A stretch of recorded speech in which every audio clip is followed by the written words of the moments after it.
Chapter 609. Young Master, these enemies are too weak. Our vanguard is 500 meters away from them, but they still haven't discovered us.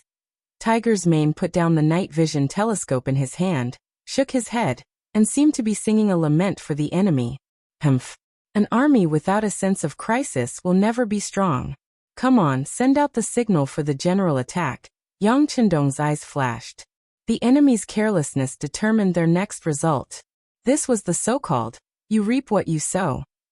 Beta Persei, who had been waiting for a long time, turned around and shouted, "Let's start the general attack." Young Heir, who had a loud voice to begin with, let out a roar that sounded like the angry roar of the heavens. In an instant, his voice traveled several hundred meters. The second guard team was part-time artillery. After hearing the order, they immediately put the prepared shells into the barrel. Then the 100mm mortar roared. After flashes of blazing fire flashed in the sky, it fell on the unprepared vanguard camp of the Goldenbian dynasty. Boom. Boom. There was no need to aim at any coordinates at all. Any cannonball that fell down would produce an earth-shaking sound. After every cannonball fell, there would be heart-wrenching screams and screams. Hong Sen, who was still tasting wine and looking at the beauty in his arms from time to time, suddenly felt the ground trembling, as if an earth dragon was about to turn over. Before he could figure out what was going on, huge flames appeared in his sight. He instantly lost his hearing and his mind stopped working at this moment. The only thing left was the scene of him opening his mouth and not making a sound. Kill. The mercenaries, who had already been in place, began to madly rush in from 4 directions. As they continued to move forward, bullets with fire were shot out from the barrel like a dense rain. With the help of the still-burning bonfire, one could see the Goldenbian dynasty soldiers falling to the ground one after another. This was a massacre, without any suspense. From the very beginning of the war, the situation had been one-sided. Yang Chendong had carefully prepared for the war in Laos for nearly 4 months. With the overwhelming advantage of advanced firearms, the enemy's will to fight had crumbled in less than 15 minutes. The entire camp was filled with soldiers begging to surrender. War was such a miraculous thing. One could win against many with a few, defeat the strong with a weak force, and extinguish the flames of war that should have burned for a long time in an instant. In today's battle, at least 2 of the 3 aspects mentioned above were perfectly reflected. In a situation where their military strength was far inferior to the enemy's, due to their meticulous preparations and unparalleled pressure, the enemy was defeated without even putting up a decent resistance. One by one, they knelt on the ground, no longer as arrogant and insufferably arrogant as before. Originally, they thought that this battle would last until dawn or even longer. After all, there were 100,000 enemies here. Even if there were 100,000 pigs, it would be a laborious task to catch all of them. However, humans were often worse than pigs. At least pigs instinctively knew how to run when they saw danger, but humans would not because they had intelligence and brains and knew how to avoid danger. When they saw that there was no way to escape, they chose to surrender. Perhaps for some people, surrendering was shameful, but for the defeated soldiers, it was a very effective way to save their lives. In just over 4 hours, just after midnight, the 100,000 enemy soldiers were completely under the control of the mercenaries. They were all tied up with long ropes that had been prepared beforehand. Then they were tied together like gourds. Their heads were lowered, and they looked like children who had done something wrong. Reporting to the 6th young master, the enemy camp has been controlled. More than 90,000 of them have been captured, 4,000 of them have been killed, and 5,000 have escaped. 2nd Regiment Commander Luo Po walked in front of Yang Chendong and reported the results of the battle after a salute. Not seeing Wu Sheng report, Yang Chendong thought that he was injured and asked with concern, "Where is Regiment Commander Wu?" Reporting to the 6th young master, Regiment Commander Wu led the 1st Battalion to chase after the enemy. 3rd Regiment Political Commissar and 2nd Battalion Commander Chun Bo reported after Luo Po. Chase after the enemy? They didn't catch Hun Sun? Yang Chendong's reaction was extremely fast. He immediately thought of a conclusion. Only when the enemy's main commander was escaping could Wu Sheng abandon his troops and choose to chase after him. Yes. This time, It was 2nd Regiment Commander Luo Pa who stood up to answer the question. At the beginning of the battle, the situation was too chaotic, and some of the enemies escaped. I didn't expect Hun Sun to be among them. 6th Young Master, we ask for your forgiveness. 3rd Regiment also asks for forgiveness. Since Wu Sheng wasn't around, Political Commissar Chen Bo spoke on his behalf. What are you guilty of? Yang Chendong glared at them. You all have performed very well. It's normal for some of the enemies to escape in the chaos. We have limited manpower and can't defend against them. Besides, didn't Regiment Commander Wu chase after them? Maybe there will be some good news. Just as Yang Chendong finished speaking, a warhorse rushed over from afar. Then he heard Wu Sheng's cursing voice. Damn it, your fighting ability is mediocre, but your escaping ability is top-notch. Fine, there's no need to guess. They must have failed to catch him. Sure enough, when Wu Sheng passed through the first and second line of defense and arrived in front of Yang Chendong, he saluted with a black face. 6th Young Master, your humble servant is incompetent. We didn't catch Hun Sun? Did he really escape? Yang Chendong couldn't help but sigh. A vanguard general couldn't be underestimated. Otherwise, why didn't they catch 90,000 captives? Yes, he escaped. I chased after him with the 1st Battalion and killed more than 300 enemies. We also captured some captives, including Hun Sen's soldiers. They confirmed that he had escaped. Wu Sheng reported in a depressed tone. Then Wu Sheng straightened his body. 6th Young Master, your humble servant requests to continue the chase with the 1st Battalion. No matter what, we have to kill this enemy general who looked down on us. Wu Sheng wasn't just saying. Before the battle, he had made a bet with the 2nd Regiment Commander, Luo Pa, to see who could catch Hun Senator. He had never expected that it would end up like this. Well, there's no need to chase him. Besides, he can't run away. It won't be long before we kill our way into Phnom Penh City. At that time, we'll see how he can escape. As for now, immediately arrange for someone to send the captives back to Laos. There will be people there to meet you. Haha, 90,000 captives, and they're all strong laborers. I think Yu Qian will be very happy to receive them. Yang Chendong laughed. According to the intelligence, the entire Phnom Penh dynasty only had 400,000 soldiers, including 100,000 new soldiers. In one battle, they had destroyed a quarter of the enemy's forces. No matter how one looked at it, it was a great victory. Presumably, when the news spread out, many people would be blinded. The Battle of Jujing was equivalent to a blow to the Phnom Penh dynasty. It proved that the mercenary regime was sacred and inviolable, but at the same time, it exposed their position. Obviously, it was not realistic to launch a sneak attack next. But even so, Yang Chendong and the mercenaries were still very confident in their abilities. Wasn't the reason why they trained as if their lives depended on it? Wasn't it so that they could perform better on the battlefield? Hun Sun escaped. Relying on the fact that his mount was of a better breed, he ran very fast. He only dismounted when the warhorse started foaming at the mouth. At this time, he could already see the walls of the next city, Chuanlong. The mercenaries suddenly appeared in the country and defeated the 100,000 vanguard led by Hun Sun in Jujing. The captives were more than 90,000. After Hun Sun personally confirmed the news, the Chuanlong city guard sent the news to the capital, Phnom Penh City. Along with the news, there was also the fact that Shandong City was breached and 30,000 civilians were slaughtered. This was all spread by the people who were deliberately released by the mercenaries. There was absolutely no question about its reliability. The two news spread one after another in the territory of the Phnom Penh dynasty, causing waves of panic among the people. The mercenaries were too powerful. In just a few days they had conquered 2 cities, killed more than 100,000 people, and captured more than 100,000 people. Could the country's army defeat such an opponent? In Phnom Penh City, when the news arrived, it was not only the people who were panicking, but also some dignitaries. They knew that the mercenaries were very powerful. After all, this had been proven by the facts. Because of this, they took out their wealth to support the country's army, hoping that they could win the war with a generous reward. But now reality had given them a big slap in the face. Everyone was silent at the same time. They also had doubts in their hearts.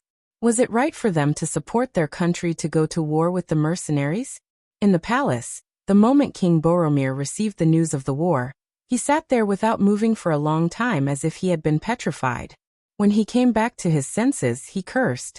First, he scolded the mercenaries for not playing by the rules. They were clearly trying to keep the peace and were about to admit defeat. However, they suddenly sent out troops and caught them off guard with a sneak attack. Then he scolded Hun Sen for his stupidity and incompetence. Hun Sen's 100,000 troops were completely defeated in less than 4 hours. How was he a vanguard general? He was clearly an idiot. When he thought about how this was caused by this person, he was even more furious. He could not wait to skin this person and pull out his tendons to relieve the hatred in his heart. He had cursed, but the situation would not change because of his curses. What to do next was ultimately up to him, the king. General Dagon, I will give you 150,000 soldiers to guard Chuanlong City. No matter what, you cannot let the mercenaries take a step forward. I will immediately send people to Siam and the Awad dynasty to ask for help. Since we are allies, they can't just stand by and watch us get beaten.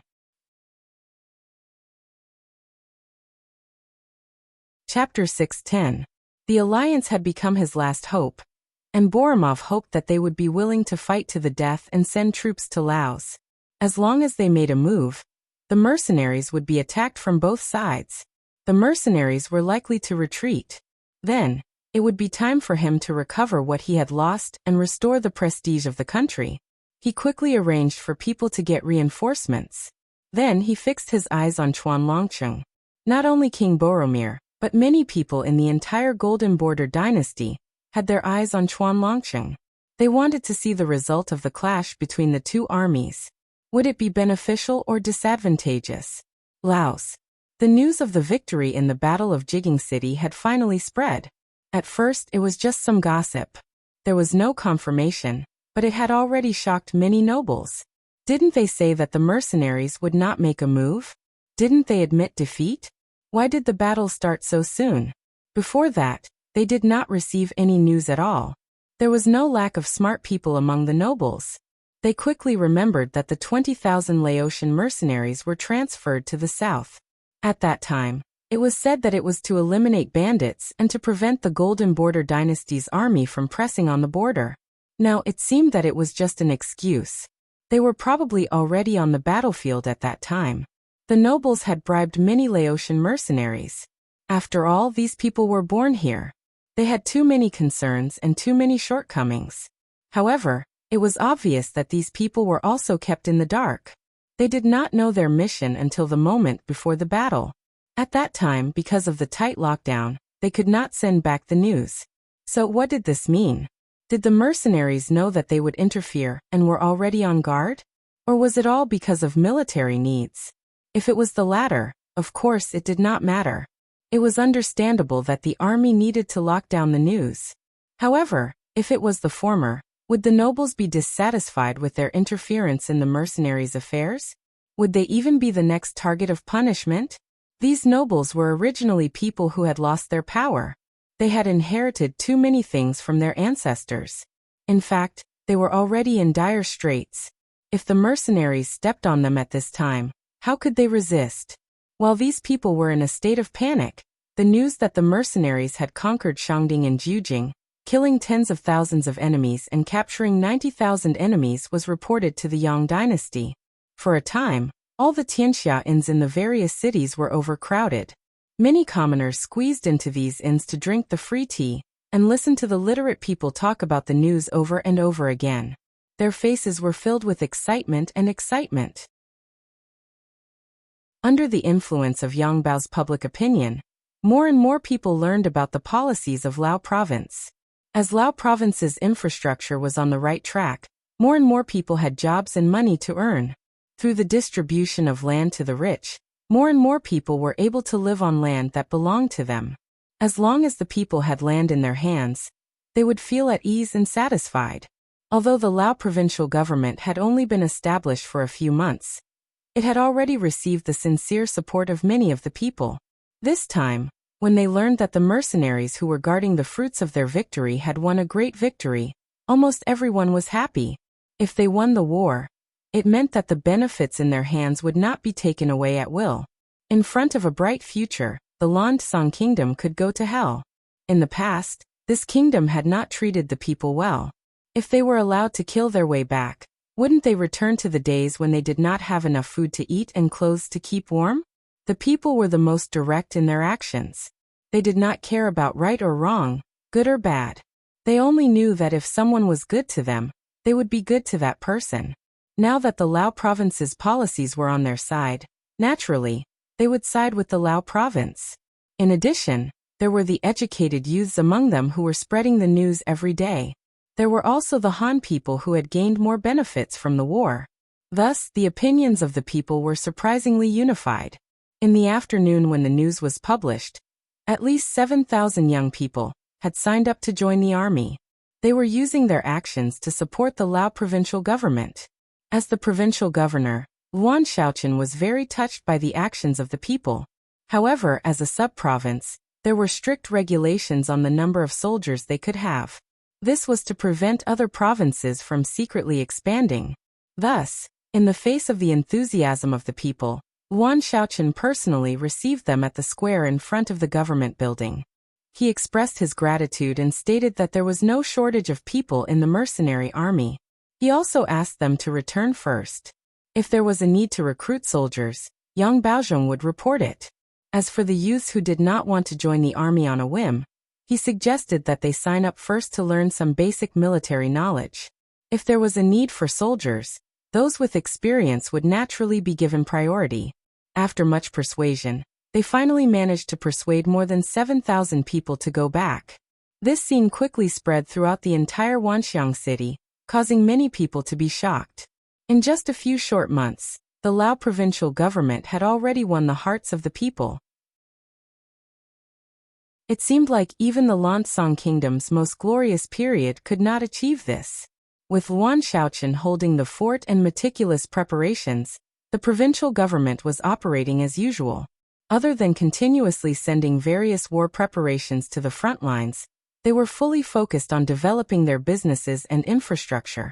Just like Crimson City, they were developing day by day. With the victory at the front lines, the nobles did not dare to make any sarcastic remarks and became much more obedient. The goods that were originally overstocked were also quickly sold out when the news of the victory at the front lines spread. Since the mercenary army had expressed their determination to protect the merchant group, what else did they have to worry about? Even if they could not sell their goods to Phnom Penh, Siam, and Ava. But weren't there other countries and regions around them? Just Great Ming alone was a huge market, and it was enough for them to mess around. The merchants began to move. Every time they brought in goods, they would have to pay more tax. The money from the sale of goods could not be intercepted in Lao province, and all of it had to be handed over to Chien City after the transaction. However, the tax did belong to them, and they could use it to develop their businesses. Money made the world go round. The development of Lao province entered a faster track. However, in this era of rapid development, there was a sudden movement in Lankai City, which was south of Wanxiang City.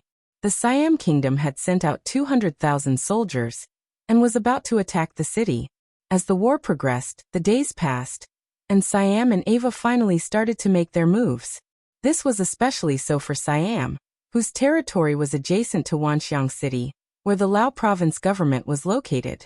When they received King Boromir's request for help, the higher-ups made the decision to send troops to Wanxiang City. King Ilichi of Siam was a person with foresight. When Jiaoji was still around and sent troops to South Ming, his attention was already on this place. If not for the fact that he had to cross Lansong and Jiaoji to enter Great Ming, he would have already thought of sending troops to seize the resources of Great Ming. What happened next was beyond Ilichi's expectations. Suddenly, a mercenary army appeared and defeated the seemingly strong Jiaoji. Then, the mercenary army took over Lansong and changed its name to Lao Province. This series of actions immediately made him feel nervous. Ilichi was worried about the powerful military strength of the mercenary army. He was worried that they would use this opportunity to attack him. In all honesty, if he had such a powerful army, he would definitely not be soft-hearted. He would definitely raise his butcher's knife and slash down on the people and regions that he felt deserved it. He believed that he was not the only one who felt this way. The mercenary army would also feel the same way. Originally, he was thinking of how to fight his way out of this chaotic world, expand his territory, and create a great empire. However, the unexpected rise of the mercenary army forced him to give up on this idea. Instead, he thought of how to protect himself. This was the reason why Siam, Phnom Penh, and Ava formed an alliance. In other words, they felt the danger and huddled together to protect themselves. They were confident that with the alliance of the three countries, they would have considerable strength. Although it was not enough to destroy the mercenary army, it would at least make them feel pressured. What was unexpected was that not long after the alliance was formed, the Sorangan family incident occurred. While Ilichi was scolding General Hun Sen for his stupidity, he was also paying close attention to the development of the situation. Fortunately, some news came not long after. The mercenary army suddenly stopped mentioning this matter, as if they had admitted defeat. However, why was his heart still unable to calm down? The facts proved that Ilichi's intuition was right. On the surface, the mercenary army seemed to have admitted defeat. However, they had been gathering their forces secretly and launched an unexpected and swift attack. Not only did they occupy two big cities, but they also directly destroyed the 100,000 troops of the Phnom Penh dynasty. This weakened the strength of the enemy and showed the invincible and powerful side of the mercenary army. Ilichi admired their actions, but at the same time, the pressure increased greatly. Today, the mercenary army was targeting the Phnom Penh dynasty. Would they target Siam tomorrow? Instead of letting the mercenary army approach step by step, it was better for them to take the initiative to attack, especially when the mercenary army was confronting the Phnom Penh army. If they suddenly attacked, their chances of winning would be much higher. Once they captured Wanxiang City, not only would they be able to obtain the wealth and various resources in the city, but it would also be tantamount to seizing the mercenary army's escape route. This would greatly relieve the pressure on the Phnom Penh dynasty. As for whether this would lead to the retaliation of the mercenary army, what a joke, they were already enemies. Was there a need to be afraid of such things happening? Siam's unannounced attack caused a wave of panic in Wanxiang City. The nobles who had become obedient began to move again. Some of them even began to secretly contact the special envoy sent by Siam. They seemed to have decided to side with the other party. Chapter 611. The higher-ups were in a state of panic. Some chose to contact the emissary to surrender, some were hesitant and wanted to wait and see. There were also those who firmly supported the emissary. For example, people like Long Qi and Thanong Si. As the governor of Laos, Yuan Shaochen saw all of this. In addition to constantly sending people to capture Siamese spies, he also made preparations to defend the city. Now he had a company, 2 auxiliary battalions, and 10,000 Laotian mercenaries. If he used them well, it was not impossible to defend the city. Yuan Shaochen had no intention of asking Yang Chendong for help. He was the one who agreed to blow up the Solingans matter. Now that he could not control the situation, he had to look for the person behind him. The arrogant Yuan Shaochen would not do such a thing. He was actively preparing for the battle. He was also considering if he could send the 7,000 people who had signed up to the city tower. These people had already undergone 7 days of military training. Although they were still new recruits, they were not completely clueless. At least they knew what military orders were and what was forbidden. The situation in Wanxiang City became tense. However, most of the staff and officials of the provincial government were not afraid. They did not trust Governor Luan, but they trusted the 6th young master. Since this battle was commanded by the 6th young master, he would not ignore the possibility of Siam sending troops. Now that the news had spread, it would not be long before the mercenary reinforcements arrived. Everyone seemed to believe that Yang Chendong would transfer the troops from Phnom Penh dynasty.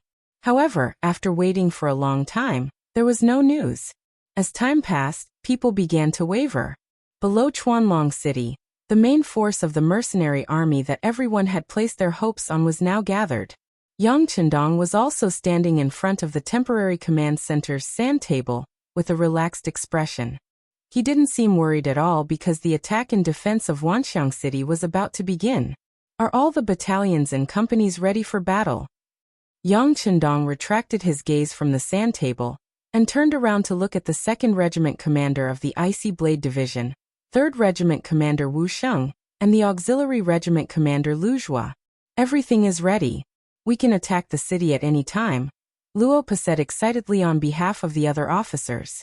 After he finished speaking, a look of struggle and hesitation appeared on his face, as if he wanted to say something but couldn't. What's wrong? If there's anything you want to say, just say it. How are you hesitating like a regiment commander? Noticing the change in Luo Pa's expression, Yang Chendong stared straight at Luo Pa, as though he could see through his thoughts. Yes. Luo Pa straightened his body. 6th Young Master, there's news that the Siam Kingdom has sent their troops to attack Wanxiang City. Is that true? That's not something you need to worry about. You just need to fight this battle well. Even though Yang Chendong knew that the officers were concerned about the overall situation, Yang Chendong still rejected them without hesitation. One had to be single-minded when doing things. On the battlefield, a small mistake could lead to serious consequences. Since that was the case, there was no point in thinking about things that were beyond one's control. Yes. Luo Pa, who was criticized by Yang Chendong, replied with a straight face. He only wanted to remind the 6th Young Master. He also knew that the most important thing now was to defeat the Golden Bian Dynasty's army. Luo Pa was criticized, but Yang Chendong knew that this was not his idea alone, but that all of the officers probably had the same idea. It seemed that if he did not say a few words, these people would inevitably be distracted, and it would be difficult for them to concentrate. Ah well, Young Master has already made arrangements for Wanxiang City. You don't have to worry. If you're really worried, it's better to think about how to defeat the Golden Bian army quickly. As long as the war here is resolved, we can naturally turn back and give Siam a slap in the face. We'll let them know the consequences of provoking us. Yes, defeat Golden Bian and fight back against Siam. The regimental officers in the command center all said bluntly. Well, since everyone is ready, let's check our watches now. We'll launch the general attack in an hour.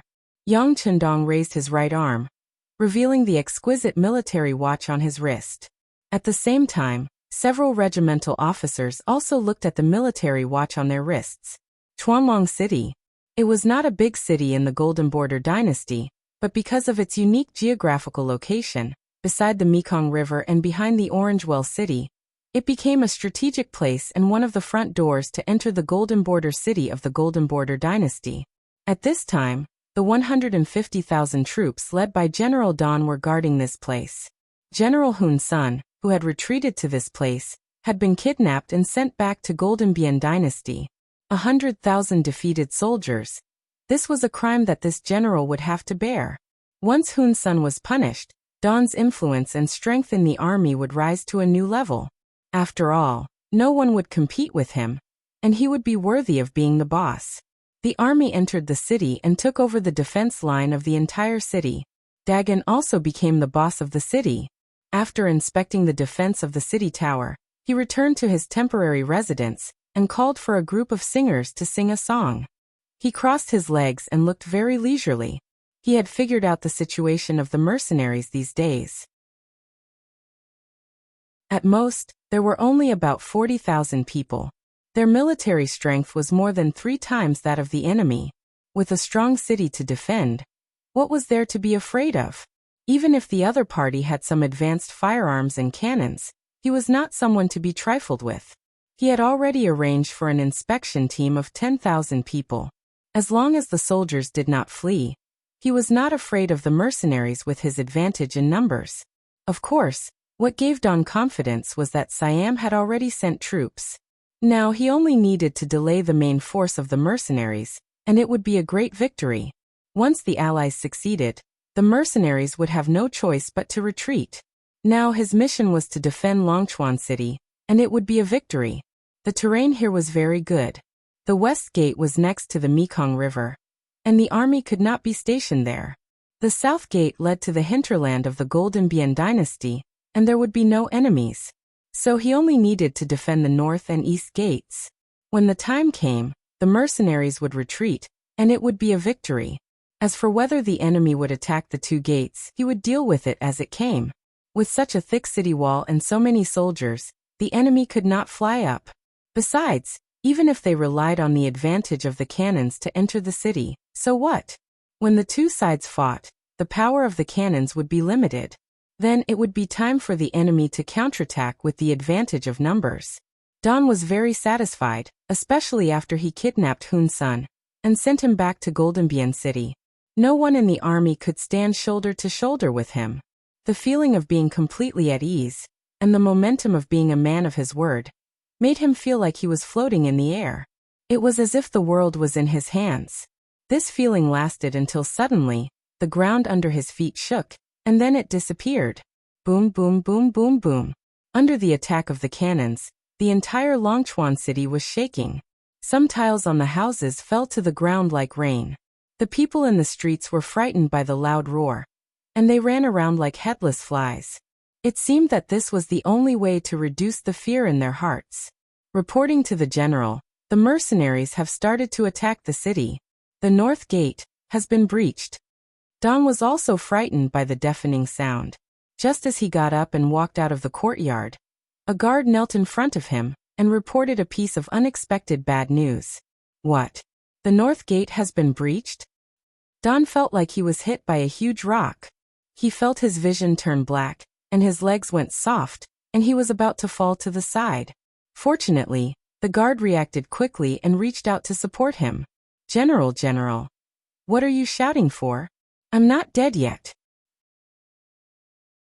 Don woke up from the shaking and shouted, "Immediately send reinforcements to the north gate according to the plan. No matter what, we must take back the gate." At this moment, Don realized that he had underestimated the enemy. He originally thought that the mercenaries were powerful because their opponents were too weak. Otherwise, why would they launch a sneak attack against the 100,000-strong army led by Hun's son? If they really had the strength, why didn't they fight a fair and square battle? On the battlefield, underestimating one's opponent meant paying a heavy price. It could even be the price of one's life. After shouting these words, Don looked at the guard who was still standing in front of him, and could not help but be angry. Go and pass the order. At the same time, order the inspection team to block the enemy. Anyone who deserts will be killed. The army of the Golden Bian dynasty moved slowly. Under the general's order, tens of thousands of soldiers went straight to the north gate, trying to regain control of it. At the north gate, it was Chang Chunyang of the 3rd Battalion of the 3rd Regiment who attacked. He had just taken up the post of battalion commander not long ago, and this time, he was given the opportunity to lead the charge. Not only did he have the 400 cold vanguard warriors from the 3rd Battalion, there were also 2 auxiliary battalions, totaling more than 1,000 people. Under the accurate bombardment of the 100mm mortar, the north gate was broken like a piece of paper. Then, with a fierce charge, they arrived at the north gate. At this moment, the field of vision became wider. Battalion commander, the enemy is going to counterattack, and they have a lot of people. The commander of the 1st Battalion, Guofeng, smiled. During the charge just now, their company was the vanguard of the vanguard. They were the first to reach the north gate, so they killed the most enemies. However, it seemed that this did not satisfy him. He held a machine gun and fired from time to time. Looking at his capable subordinate with a murderous expression, Chang Chunyang smiled and asked, "What's wrong? Did the battle just now scare you? There are thousands of enemies here. You killed so many people. Are you still not satisfied?"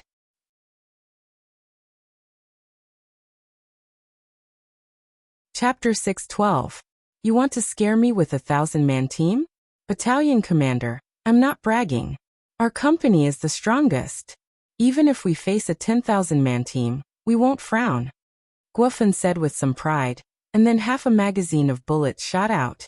Hundreds of meters away, at least 4 or 5 enemies were knocked down to the ground. You're good. Since that's the case, then I'll allow you to continue charging. There are only 10,000 people on the other side now. I'll leave them all to you. Looking at Guofun's boastful look, Chen Yangyuan wanted to kick him. But in the blink of an eye, he decided to provoke him and give him a slap in the face. Of course, Guofun was bragging. 100 against 10,000. Even if they had a powerful flintlock in their hands, it was difficult to do. Not to mention that the enemy was still carrying out a planned charge. Occasionally, the enemy's inspection team could be seen behind the army. With such a great achievement, the company dare not enjoy it alone. It's better to let the wise battalion commander lead us. Guofun knew that he was bragging, but he didn't care.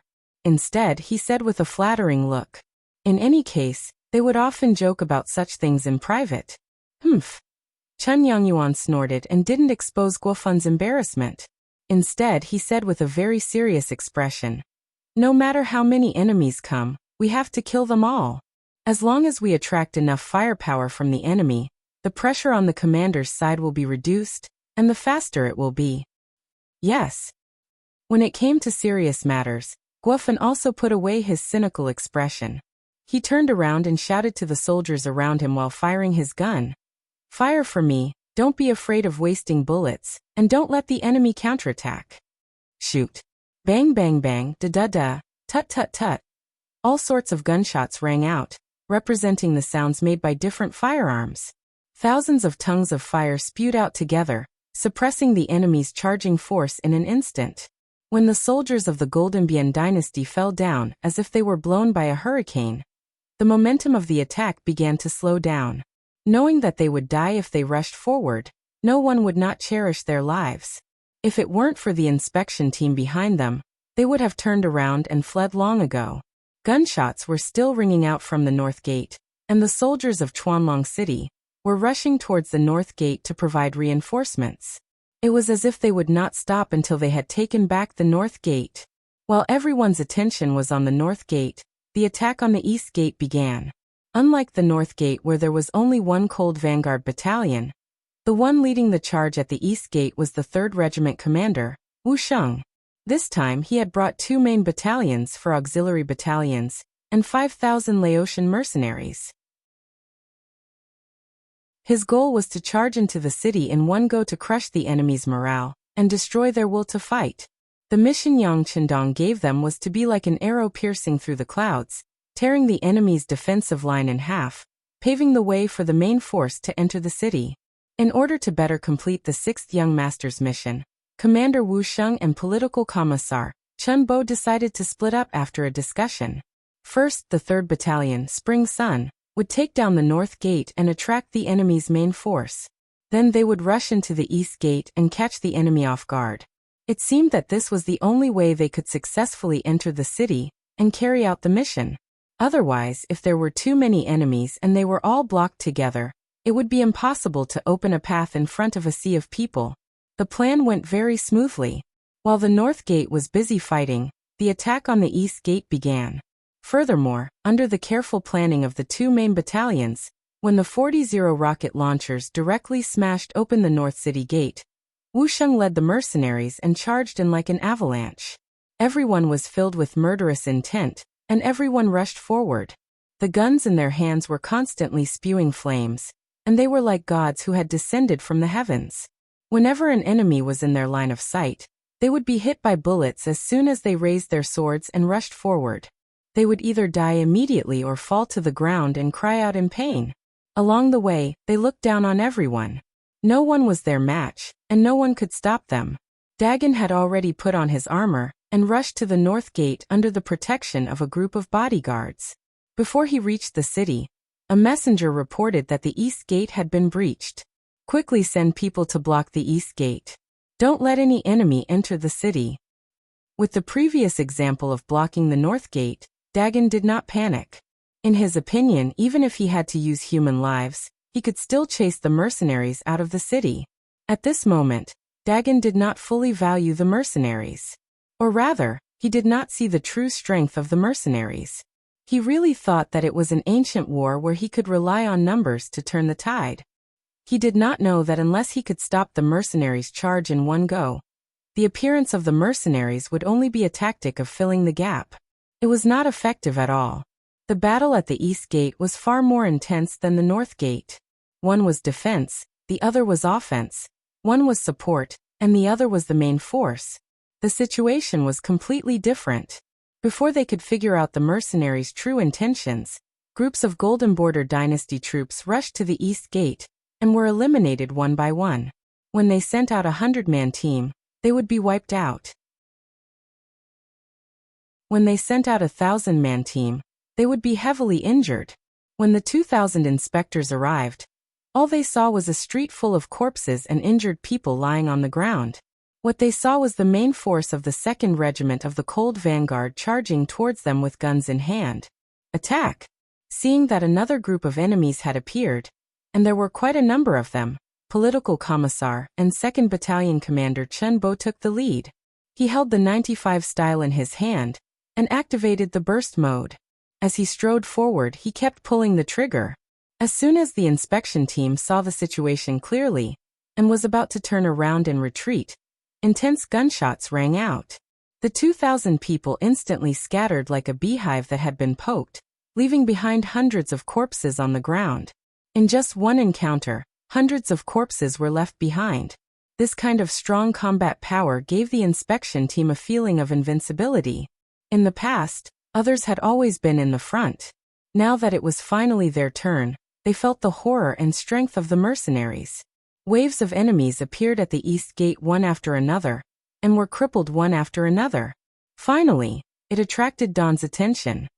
He began to mobilize more and more soldiers to rush to the East Gate. He was delusional to use the tactic of numbers to drive the mercenaries out of the city.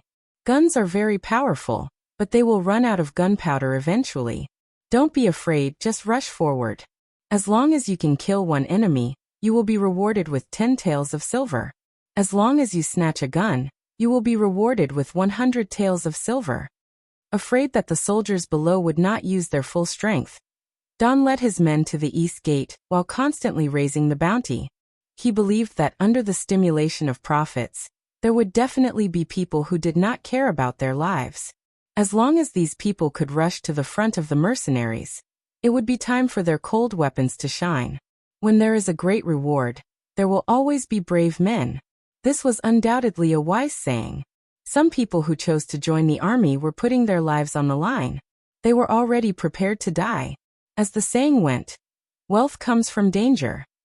In order to fight for a better future, many soldiers rushed toward Wuxia's 2nd platoon like moths to a flame. Bam bam bam. Tat tat tat. The sound of gunshots continued. One by one, the enemies fell in the path of the charge. However, the momentum did not seem to have any intention of stopping.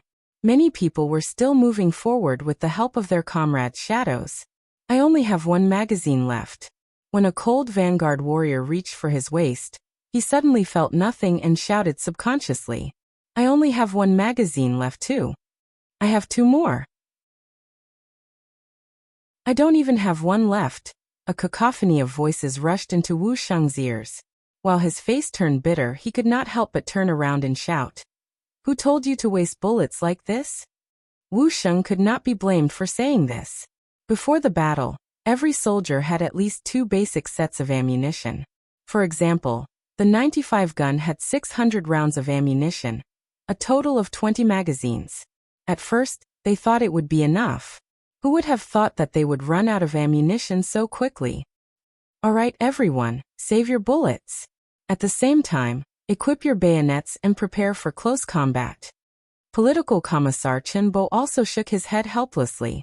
There were too many enemies. From the moment they entered the city until now, they only had about 2,000 people, including the auxiliary soldiers. However, they had to face dozens of waves of enemies in turns. At least 20,000 to 30,000 enemies had been driven away, defeated, or killed by them. With such a glorious victory, it was reasonable that they did not have enough bullets. However, even if they did not have enough bullets, they could still fight in close combat. With their bone-deep training, they could even kill with cold weapons. The enemies would be terrified of them. Equip your bayonets. Commander Wu Sheng also knew that the situation was a bit critical. It was not the time to blame anyone, so he shouted loudly. Then he took out the bayonet from his waist and inserted it into the 95 gun.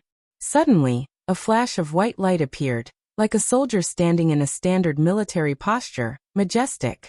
Kill. As he sprinted forward, he fired the last bullet in his magazine.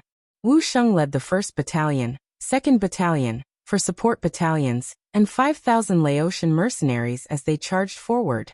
Rows of bullets were fired, and the enemies fell to the ground one after another. The morale of the Golden Bian Dynasty soldiers, who wanted to take the opportunity to fight for their lives, dropped, and then they quickly retreated. The people running at the front were better off, but the enemies running at the back were in trouble. They didn't even have the chance to turn around before the mercenaries caught up with them. Then one by one, the enemies exposed from behind were stabbed by bayonets and fell to the ground, covered in blood.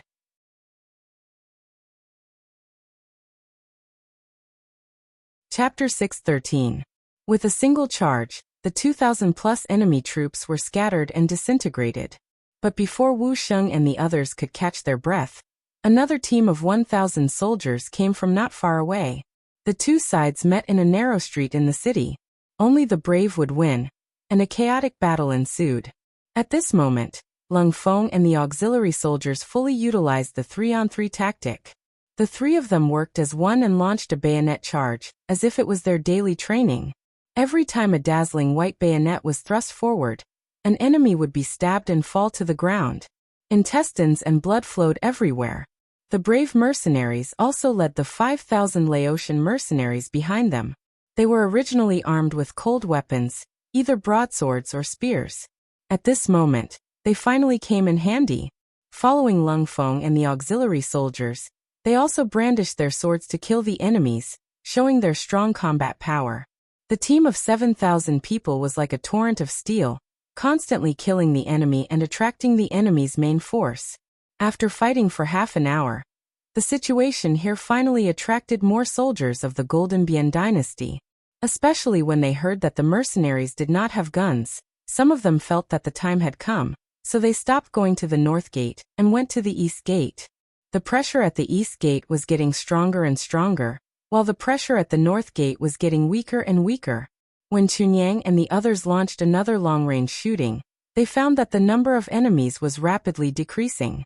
When they could no longer form a human wall in front of them, Chunyang of the 3rd Battalion decisively said to the correspondent next to him, "Go and inform the 6th young master, the time has come." Yes, the time had come. The first attack at the North Gate and the slaughter at the East Gate were all for the third step, which was the joint attack of Lung Feng's 2nd Battalion, 14 auxiliary battalions, and the 15,000 Laotian mercenaries. Considering that there were 150,000 soldiers of the Golden Bian Dynasty in the city, if they all attacked from one gate, it was likely that the gate would be blocked.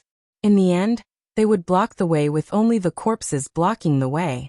If that was the case, the enemies would have enough time to escape, which would not achieve the goal of severely injuring the enemy. Therefore, there were two waves of feints. Most of the enemies had gone over to the East Gate, leaving the North Gate empty. When Yang Chendong received the news, he immediately gave the order to launch an all-out attack. More than 20,000 mercenaries poured in from the North Gate, joining up with Spring Sun's Cold Vanguard 3 battalions as they rushed into Dragon River City. The 30,000-strong army was like a whirlwind, and no one could stop them. They used machine guns, submachine guns, and semi-automatic rifles to kill anyone who tried to get close to them. The North Gate suddenly became the main attacking force, which made Duane, who was rushing to the East Gate, turn pale with fright. This confusion confused him. Where exactly was the enemy's main force, and where should he place his troops to defend? At this time, the 150,000 soldiers of the Golden Bian Dynasty were in a mess. There were even some soldiers who had been rushing back and forth between the North and East Gates. Just as they were about to reach the East Gate from the North Gate, they received a military order to return to the North Gate. These generals were all puzzled and thought about the stupidity of the commanding general. However, they had no choice but to turn around and return to the North Gate. It was obviously too late to turn back now. The mercenaries had entered the city, and they were attacking while stabilizing their defense line. As they pushed forward step by step, the entire 5 streets near the North Gate were successfully taken over by them. After the first step, they began the second step of the attack. The mercenaries divided into more than a dozen teams in different directions, spreading rapidly to the surroundings like a spreading virus, and no one could stop them. A platoon could often be divided into groups. Once they met the enemy's 100-man team, they would raise their guns and fight. With the advantage of weapons, it was easy for a platoon to fight 100.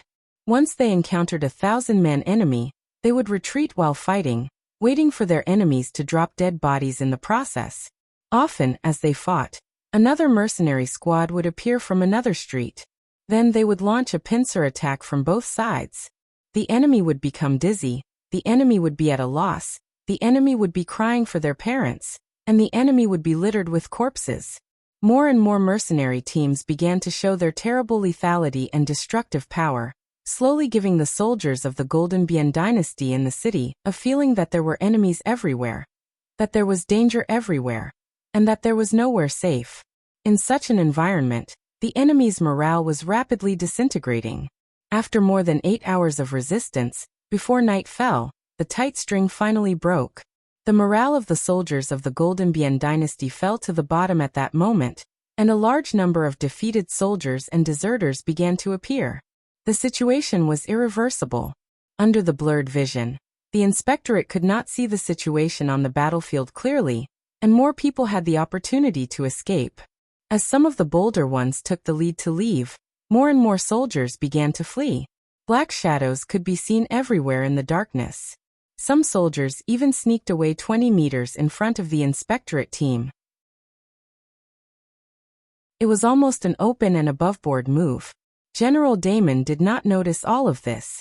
Since the mercenaries attacked at 1 o'clock in the afternoon until now, 4 or 5 hours had passed. He was panicking all the time, and now he finally had a chance to have a good rest. Under the protection of a group of guards, he leaned against a battlement at the corner of the street and fell asleep. The environment was not good, and there was not even a simple camp bed. However, to the exhausted General Dagon, this was nothing. All he needed was peace and quiet, that was all. In ancient times, people were malnourished and were prone to night blindness. In addition, it was difficult for people to recognize their comrades and enemies from a long distance in a night battle. Therefore, unless it was necessary, no army was willing to fight at night. In comparison, the mercenaries were naturally fearless. In fact, their daily training included night battle training. But tonight, when there was almost no moon in the sky, Yang Chendong made the unprecedented decision to let everyone rest. Although the battle during the day only lasted for an afternoon, because of the large number of enemies, the battle was very fierce from the beginning. This was especially true for the 1st and 2nd battalions of the 3rd Regiment of the Cold Front. Not only did they use up all of their ammunition, but they also engaged in hand-to-hand combat.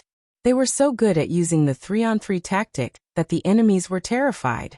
Because of this, 1/3 of the soldiers in the 1st and 2nd battalions were injured. Although most of the injuries were minor, if they were not treated in time, it would be easy for small problems to become big problems. With so many injured soldiers, they needed to rest. After the hard battle during the day, the soldiers of the 1st and 2nd battalions also needed to rest. In addition, they had used up too much ammunition during the day and urgently needed to replenish it. Yang Chendong simply gave the order for the entire army to rest. He believed that after a good night's sleep, the soldiers would be full of energy the next day and return to the fierce battlefield. Other than the soldiers who were in charge of night duty, most of the soldiers leaned on each other, or found a relatively clean place to lie down and sleep. As the commander-in-chief, Yang Chendong did not rest with everyone. With the existence of the key, he only needed to rest for 2 hours a day to recover to his peak condition. Occasionally, it was not a problem for him to not sleep for a night. Without rest, he led Beta Persei and some of the members of the 1st Guard Squad to walk through the streets that they had previously occupied. The entire street was still filled with the stench of blood. Although most of the corpses had been moved away, the blood could not be washed away in a short period of time. When the stench of blood was combined together, it was inevitable that it would give rise to a very unpleasant smell that made people want to vomit. Fortunately, it was not the first time that the soldiers of the Cold Front and the auxiliary soldiers were on the battlefield. Although the smell was unpleasant, it was not unbearable. Besides, why would people care about the smell when they were tired? In this way, under the unpleasant smell, the soldiers of the mercenary army fell asleep everywhere in the streets and alleys. They were not cut down to the ground, but they were so tired that they simply found an open space to sleep. In the battle during the day, the army of the Golden Bian dynasty showed a strong resistance. Don was indeed worthy of the title of the first general. His tenacious fighting spirit made the mercenaries put in a lot of effort. Coupled with the role of the inspectorate, they fully showed the demeanor of a strong second-class army. Previously, Yang Chendong divided the army into 4 classes. The strong cold front was the first class. When the number of enemies was too high, a second-class army was enough to threaten a first-class army. This battle was a bit difficult, so it was reasonable that the soldiers were tired. Walking on the street, Yang Chendong's eyes were filled with adorable and tired soldiers. Once he noticed that a soldier's hands and feet were exposed outside of the blanket, Yang Chendong would step forward and help cover them up again. If the soldiers knew about this scene, they would be extremely excited. After all, it was their 6th young master who personally helped them to tuck in the corners of their blankets. Yang Chendong wasn't the only one who helped. Yang Chendong, who was beside him, and the members of the first guard team who followed him also helped. There were too many soldiers and they were too tired. Except for the cold front, who was equipped with a sleeping bag and did not need to worry about catching a cold, the auxiliary soldiers and the Laotian mercenaries did not have such conditions. While covering the soldiers with the quilt, Yang Chendong said to Beta Persei beside him, "Tomorrow, arrange for people to go to Resin City and have them produce more sleeping bags. Our soldiers can't fall sick because of lack of rest. This is a great injustice to them." "Young master, I will remember." Beta Persei nodded heavily. This was the young master's concern for the soldiers. Such an order must be passed down as soon as possible.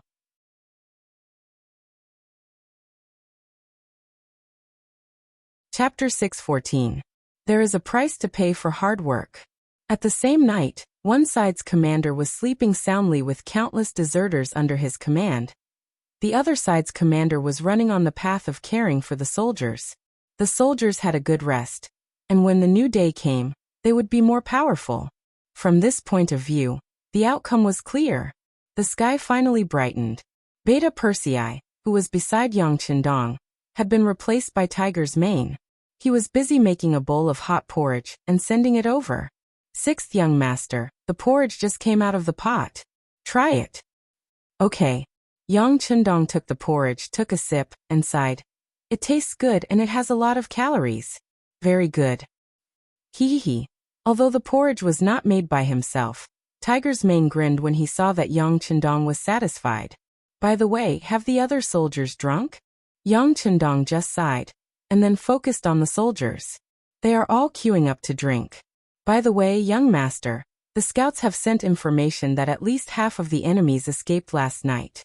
Today's battle should be much easier." When it came to business, Tiger's Mane also restrained his smile and changed into a serious look. "Well, this time the enemy is more stubborn, and their strength is still barely enough. Fighting with such an enemy will be of great help to improve the combat power and will of the soldiers. But at the same time, this is also the main force of the Gilded Dynasty. According to the intelligence of the Security Bureau, defeating them is equivalent to breaking their backbone. It will be much easier to conquer them next." At this point, Yang Chendong raised his head and poured the entire bowl of porridge into his mouth. At this time, he had a heroic aura on his face. "Pass down the order. We'll launch the attack in half an hour." Deep in Chuanlong City, compared to Yang Chendong's heroism and hot-bloodedness, Dagon's face was filled with rage. Who would have thought that after he woke up from his sleep, he would realize that more than 50,000 of his soldiers had run away in just one night? Including those who had died on the battlefield yesterday, he now had less than 50,000 soldiers that he could use. What's going on? Didn't I tell you not to open the South City Gate?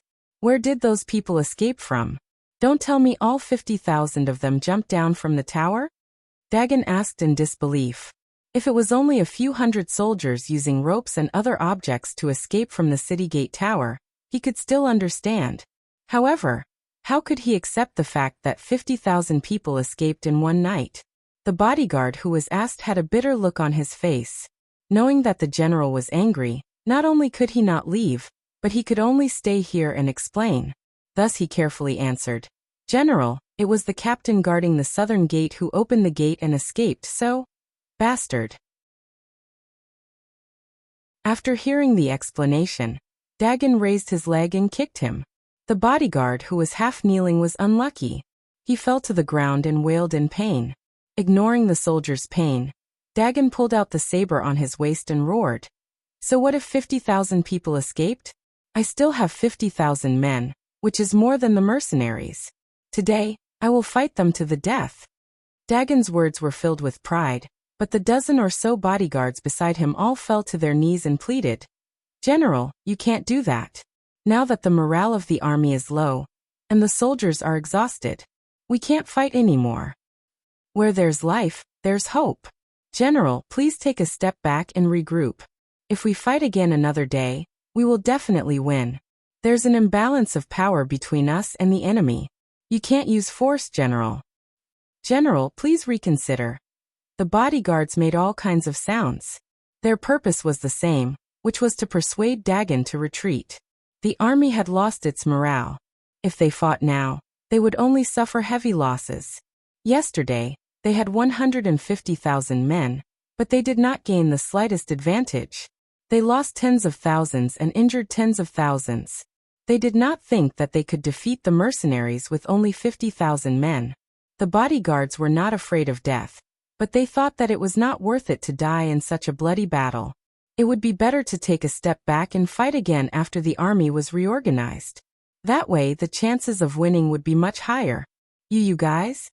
At first, Dagon was unafraid of death, but the bodyguards seemed to be in the same tone. They kept persuading him, which made Dagon's momentum stagnate. Then his head drooped down like a lifeless puppet. How could Dagon not know that it would be foolish of him to fight the mercenaries under such circumstances? But he was not willing to give up. The 150,000 men under him were the most elite force of the Golden Bien dynasty.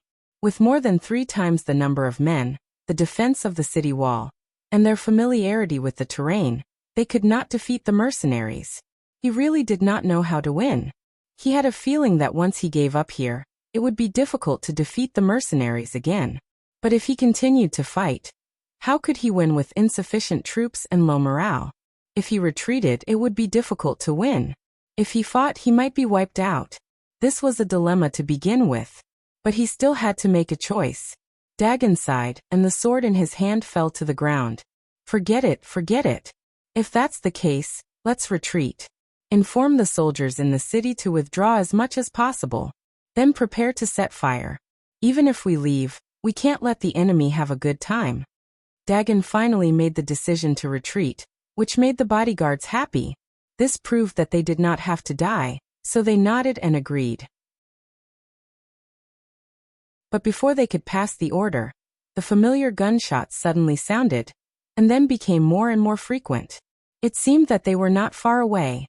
Not good, the mercenaries are attacking. General, let's go, or I'm afraid it's too late. The bodyguards heard the gunshots that were getting closer and closer. Their faces changed drastically, and they rushed to Dagon's side. If he did not retreat, they would carry him and retreat. Retreat. Dagon wanted to say something tough, but he did not know why. When he heard the gunshots, he was a little scared. Perhaps it was the psychological trauma left by yesterday's battle. But since the enemy had attacked, and he was not fully prepared, it would be meaningless to continue fighting. It was better to retreat now and save some strength anyway. Dagon escaped, and before he left, he gave the order for the entire army to retreat. However, because the mercenaries had launched their attack too early, and because they had replenished their ammunition, many of the enemies were caught before they could escape. In the end, only 20,000 of the 50,000 managed to escape. After General Dagon fled, the mercenaries did not pursue, but began to clean up the enemy forces in the city. The battle lasted from morning to night, and the situation was basically stabilized. Compared to yesterday, Lung Feng did not have any casualties today, and only 3 soldiers were slightly injured. 13 auxiliary soldiers were killed, and 100 were injured. More than 100 Laotian mercenaries were killed, and more than 1,000 were injured. In exchange, they captured more than 40,000 enemies and killed more than 10,000 enemies. In addition to yesterday's battle, they killed more than 30,000 enemies and captured 50,000 enemies in the Battle of Chuanlong City. More than half of the 150,000 soldiers of the Golden Border dynasty were killed, and 80,000 of them were killed. Hurry up and search for anything edible and useful in the city. The troops will rest as they move. We will rest for one more night. Tomorrow morning, we will move towards Suwon City. After Yang Chendong received the final battle statistics, he immediately issued a new order. In the morning of the second day, the main force of the mercenaries went straight out of Longchuan City, and in just 2 days they arrived outside Suwon City. Suwon City was one of the biggest cities in the Golden Border dynasty, and it was an important crossroad to the capital of the Golden Border dynasty. From here, one could enter Goldenrim City from Pingzhan City in the north. One could also enter Bolomian City in the east. It could be said that once this place was taken, the initiative would change hands, and Golden Border City would face the possibility of being besieged at any time. The news spread like the wind to the south, and when it reached Golden Border City, King Boromir was so shocked that he almost fell off his dragon throne. The civil and military officials didn't have a good reaction either. Some of them were pale because of fear, some of them were red because of anger, and some of them clenched their fists because they wanted to go to the front lines and fight to the death with the mercenaries. Their reactions were different, but the same thing was that they all felt the existence of danger, and the feeling of a knife on their necks. Trash. Trash. What the hell is Dagon doing? 150,000 people can't even stop 40,000 from the enemy? Didn't he claim to be the #1 general of our country? Is this how he behaves? After digesting the defeat at the front line, Boromir roared. He was just venting out the dissatisfaction in his heart. Then he began to read out the royal orders regarding the current situation. First, send the army forward to meet up with General Dagon, who was setting up defenses in Suwon City. Although the general did not perform well in the Battle of Longchuan City, now was not the time to punish him, and he had to be used to stop the mercenaries. Second, urge the two allies, Siam and Ava, to send out their troops quickly.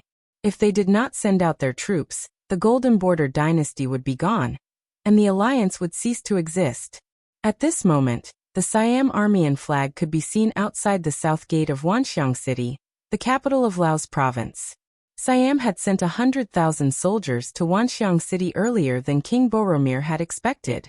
Behind them, there were another 100,000 soldiers in Wulong City, the largest city in the north of Siam. They could provide reinforcements at any time. The general leading the army was named Godin. He was the representative of the younger generation of the Siamese military. He was only 35 years old, but he was already the commander of an army of 200,000. From this point alone, it could be seen that he was favored by the king.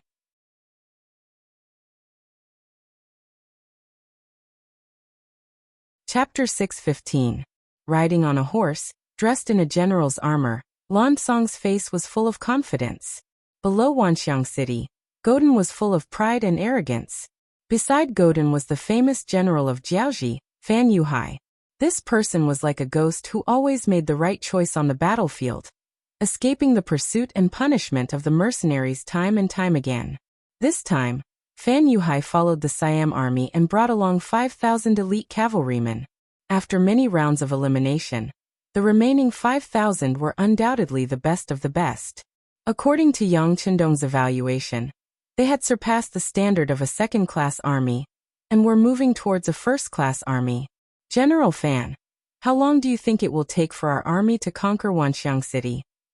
With an arrogant expression, Godin raised his head as he spoke, as if he would not be able to match his status if he did not do so. General Fan, the Siam army is made up of elite soldiers. It's just a small Wanxiang City. We should be able to conquer it in less than 3 days. Fan Yuhai's face was calm, and even seemed a little low-key. He was not as arrogant as Godin, but even so, he had a dazzling aura, and was not to be underestimated. Ha ha. Hearing Fan Yuhai's reply, Godin laughed out loud. All right, I'll take your blessings. Come on, charge and conquer Wanxiang City within 3 days. Then, I'll allow you to conquer the city for 1 day. Conquering the city for 1 day meant that within 1 day after conquering the city, the soldiers could take whatever they wanted. As long as they took it, it would belong to them and they would not have to hand it over. This was a special reward for the soldiers. Kill, kill, kill. When the soldiers heard the benefits promised by the general, they all roared loudly, bursting with a strong fighting spirit and morale. On the south wall of Wanxiang City, the governor of Laos, Luan Shaochen, was supporting himself on the battlements. His eyes were filled with determination as he looked at the 100,000 Siam soldiers below the city.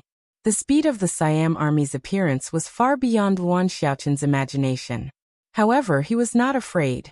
Not to mention the strong confidence that Yang Chendong brought him. He himself had a strong confidence at the moment. All of this came from the company of Lung Feng. 2 battalions of auxiliary soldiers and the 10,000 Laos mercenaries led by General He Guang. With a strong city and 10,000 strong soldiers by his side, Luan Shaochen had no reason to be afraid of the 100,000 Siam soldiers. Furthermore, the 6th young master would soon hear about what happened here. He only needed to defend for a while and reinforcements would arrive. That would be the moment of victory. Everyone get ready for battle. Lung Feng and the auxiliary troops aim and shoot. Whoever dares to approach the catapults will die. Standing below the city gate tower, Luan Shaochen, who was only 18 years old, had a bright light flashing in his eyes. His body was full of fighting spirit. When he was in Crimson Castle, he had the experience of training auxiliary soldiers. During the Battle of Ryukyu Island, he had also participated in the battle as a political instructor. He was no longer a war newbie. At this moment he was not afraid. Instead, he was filled with fighting spirit and vigor. After receiving the order, Lung Feng and the auxiliary soldiers on the city wall immediately looked for the best shooting position and aimed at the slowly approaching catapults. Catapults were a siege weapon that had been around for a long time. They had always been used to break through a strong city. They could throw out huge rocks in an instant. When the rocks hit the ground, they could cause great damage. It was extremely useful for suppressing the enemy's attack or destroying the enemy's defense. Of course, such a war weapon had its fatal weakness. For example, if the attack distance was too short, its strength would decrease after a mile, and it would not be able to use its advantage. Another example would be the lack of accuracy when attacking the target. Often, when a rock was thrown out, it would not be able to predict where it would fly. Most of the time, it depended on luck. Even so, catapults were still widely used. It was because the technology was too simple. Usually, the armies of small countries would use it. It was not like artillery, which required a large amount of manpower, resources, and energy. Even if Qiqian City was powerful, the current arsenal was still unable to produce artillery. The best they could do was make some grenades and landmines. All the artillery they used now came from a large warehouse. Fortunately, after obtaining the advanced books from Yang Chendong, the munition factory in Crimson City had no problems producing shells of various calibers. Their research on cannons had also made some progress. Given enough time, it was only a matter of time before the cannons were born. The Siamese army did not have any cannons. The mercenaries stationed in Wanxiang City also did not have any cannons. Yang Chendong would not be at ease leaving such powerful weapons anywhere unless he had a strong military force. Otherwise, if this matter was leaked out, it would not be helping Laos but harming it. There would be people who would think of ways to deal with it. The chances of them being targeted would only be higher. There were no cannons, but there were still 10 Type 40 rocket launchers, hundreds of artillery shells, grenades, and landmines. Luan Shaochen had already buried the landmine 300 meters away from Wanxiang City's southern gate. He had led the entire Lung Feng company to set them up at night. Even many officials in the provincial government did not know about this matter. At a distance of 300 meters, the sound of an explosion would not affect the soldiers guarding the city, and could even kill the enemy. It couldn't be any better. However, this was just a method. The real battle depended on the performance of both sides. How to prevent the enemy's catapults from getting close to the city. and not letting them do their job was the most important thing in a city defense battle. 1 li was 500 meters. At such a distance, if it was a cold weapon battle, it would be impossible to do anything. As the defending side, no matter what kind of bow and arrow they used, they would not be able to hit the catapults from such a distance. They could only shrink back and let the enemy attack. Since the enemy could not hit accurately, it was all about luck. The same thing happened to the mercenaries, but it was different. They had the Type 95 and Type 81 rifles, which could easily hit the catapults up to 600 meters away. Naturally, they had the ability to control the catapults. What they needed to do now was to prevent the enemy from getting close. Yuan Shaoqian gave the order. The Lung Feng Company and the auxiliary soldiers, who were in charge of the first batch of attacks, looked for the best positions. They focused their attention and waited for the enemy's catapults to get closer. In their line of sight, the catapults with large wooden wheels were slowly approaching. As long as they got close enough, they would be able to hit the catapults with boulders. Regardless of the effect, at least the momentum would be there. Then, when the soldiers charged with all their might, if they were lucky, they would be able to set up scaling ladders. Perhaps they would be able to take down the city tower in one go. If they were unlucky, it would be a battle of distance. In the end, the weaker side would be the winner. 700 meters. 650 meters. A soldier from the Lung Feng Company made a judgment with his sharp eyesight. His voice was heard by his comrades. Even if the catapults were 700 meters away, they would still be able to hit them with their rifles. However, they did not do so in order to pursue accuracy.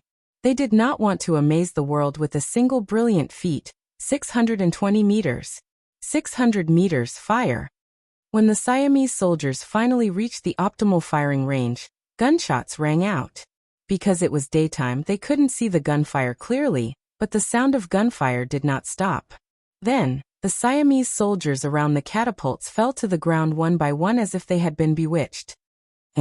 Is this the power of the new repeating rifles? Not bad. Riding on his horse, General Gordon squinted his eyes with an arrogant expression. Then his surprise turned into excitement. Before they came, the military had obtained some information about the mercenaries. Naturally, they could not hide something like the rifles from them. After meeting Fan Yuhai, he had a better understanding of the situation. The first time he met Fan Yuhai, he was indeed shocked. At the same time, his greed was completely ignited. In Gordon's eyes, he had brought 100,000 soldiers with him, and could mobilize another 100,000 soldiers behind him. However, dealing with Wanxiang City, which only had 10,000 soldiers, was as easy as using a cannon to kill a mosquito. In fact, he even thought that the moment he arrived with his army, the domineering aura would cause the mercenaries to immediately open the city and surrender. Things didn't go as he expected, but Gugu wasn't too disappointed. Are you not convinced? Want to fight? Then I'll beat you until you're convinced. I'll beat you until you can't fight anymore. From the perspective of a victor, the enemy's belongings would eventually belong to him. Didn't that mean that after he won, these repeating rifles would also become his spoils of war? He thought that once he had all these and the number of troops, he would become an invincible army. At that time, Siam would inevitably become the core of this region, and enjoy a glorious situation like the Great Ming Dynasty where thousands of countries came to pay homage to it. As the general who had made the greatest contribution to the war, wouldn't he also have great power and authority and be respected by everyone? Gordon, who was still in a state of fantasy, was quickly interrupted by Fan Yuhai. General Gordon, did you see that? The repeating rifles of the mercenaries are very powerful and accurate. It's time to send in the Iron Shield soldiers. Fan Yuhai continued to tell the secret of the Iron Shield's ability to block bullets to the Siam Kingdom, just like how he told the destroyed Lansong Kingdom. Back then, he organized a battle to attack and defend Hanoi City. Now he was going to do the same to attack and defend Wanxiang City. The difference was that Yuan Shaoqian, who was also a provincial governor, was very careful. He guarded every city gate and made it impossible for them to launch a sneak attack. They had no choice but to attack the city openly.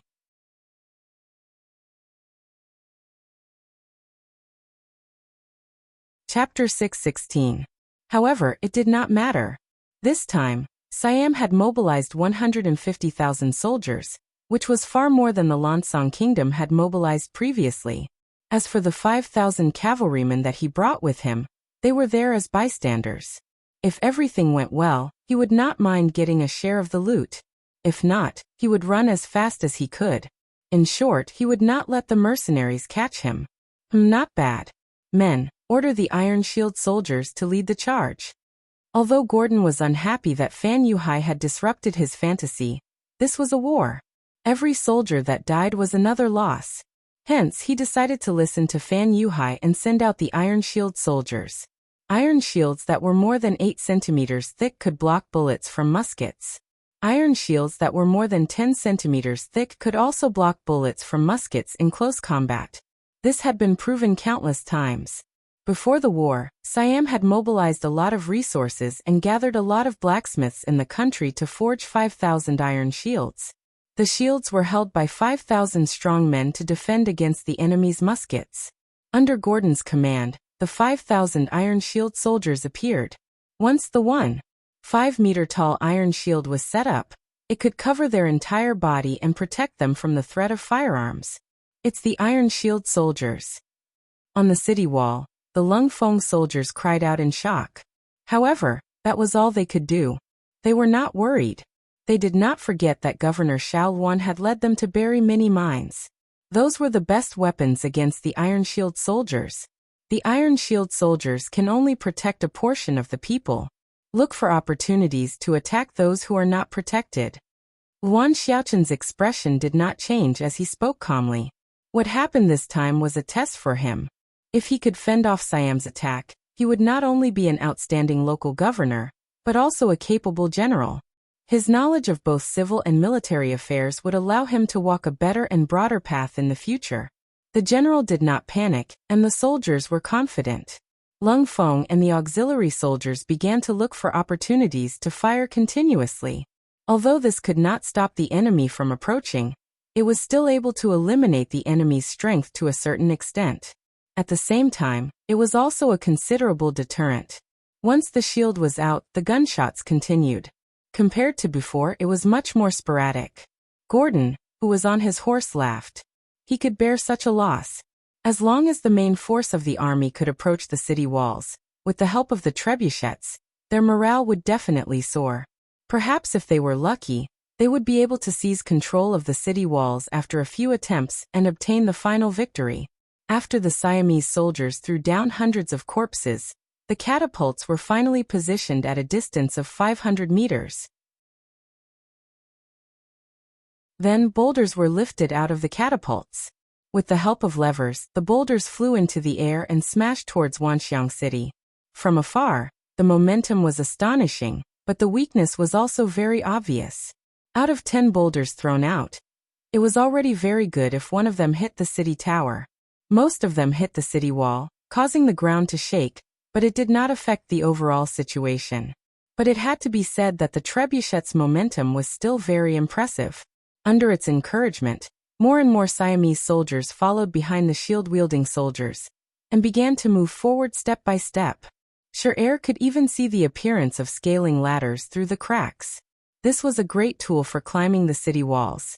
Hit them. Hit them hard. Above the southern city wall, Luan Xiaochen could clearly see the enemy slowly approaching because of the high ground. The shield could only protect the front of the soldiers, and not the top of their heads. Therefore, the enemy's head was clearly displayed in front of the defenders. They did not even need to aim. All they needed to do was fire a shot at the top of the enemy's head, and one of them would die. This made Cold Vanguard's auxiliary soldiers feel very good. However, they were more excited to see what would happen when the enemy entered the 300-meter-long defensive line. 50 meters left. 30 meters left. 10 meters. Lung Feng was still using his vision to estimate the enemy's position. Boom, boom, boom, boom, boom, boom. Finally, when the first row of shield bearers crossed the 300-meter battle line, the mines were triggered, and a loud explosion rang out. The powerful force blasted the shield bearers away, and the huge force sent countless people into the air. The aftermath of the explosion was like a huge wave on the sea, overturning the mountains and overturning the seas. throwing one enemy after another to the ground. At this moment, the Siamese army suffered heavy losses. Not only were more than half of the 5,000 shield-wielding soldiers killed, but most of their shields were also blown into pieces. The Siamese soldiers behind the shield-wielding soldiers were caught off guard and suffered heavy casualties. Hit them. Don't be afraid of wasting bullets. We still have a lot of ammunition in the palace. Hit them hard. Luan Shaoqian also took a 95-style pistol and opened up a burst of fire towards the city walls. Lung Feng and the auxiliary soldiers, who were originally in charge of the replacements, were also mobilized. The 900 soldiers were firing at full capacity. At this moment, they were fighting to their heart's content and killing to their heart's content. Under the dual threat of landmines and muskets, the Siamese soldiers, who had lost thousands of soldiers, lost their morale and began to retreat. They trampled over each other as they retreated. Many soldiers died at the feet of their comrades.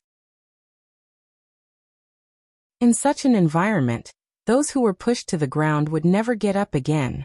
How did this happen? How did this happen? What the hell was that thing that exploded? What was that? Seeing his soldiers falling to the ground in droves and turning into corpses, seeing the metal shields being thrown all over the place, some of them even deformed, and seeing the majestic army retreating like frightened rabbits, Gordon was enraged. He turned and stared at Fan Yuhai. His eyes were red and burning with rage. Fan Yuhai was also shocked by the scene before him. He had not seen the mercenaries use such weapons in the previous battles, so he was not prepared.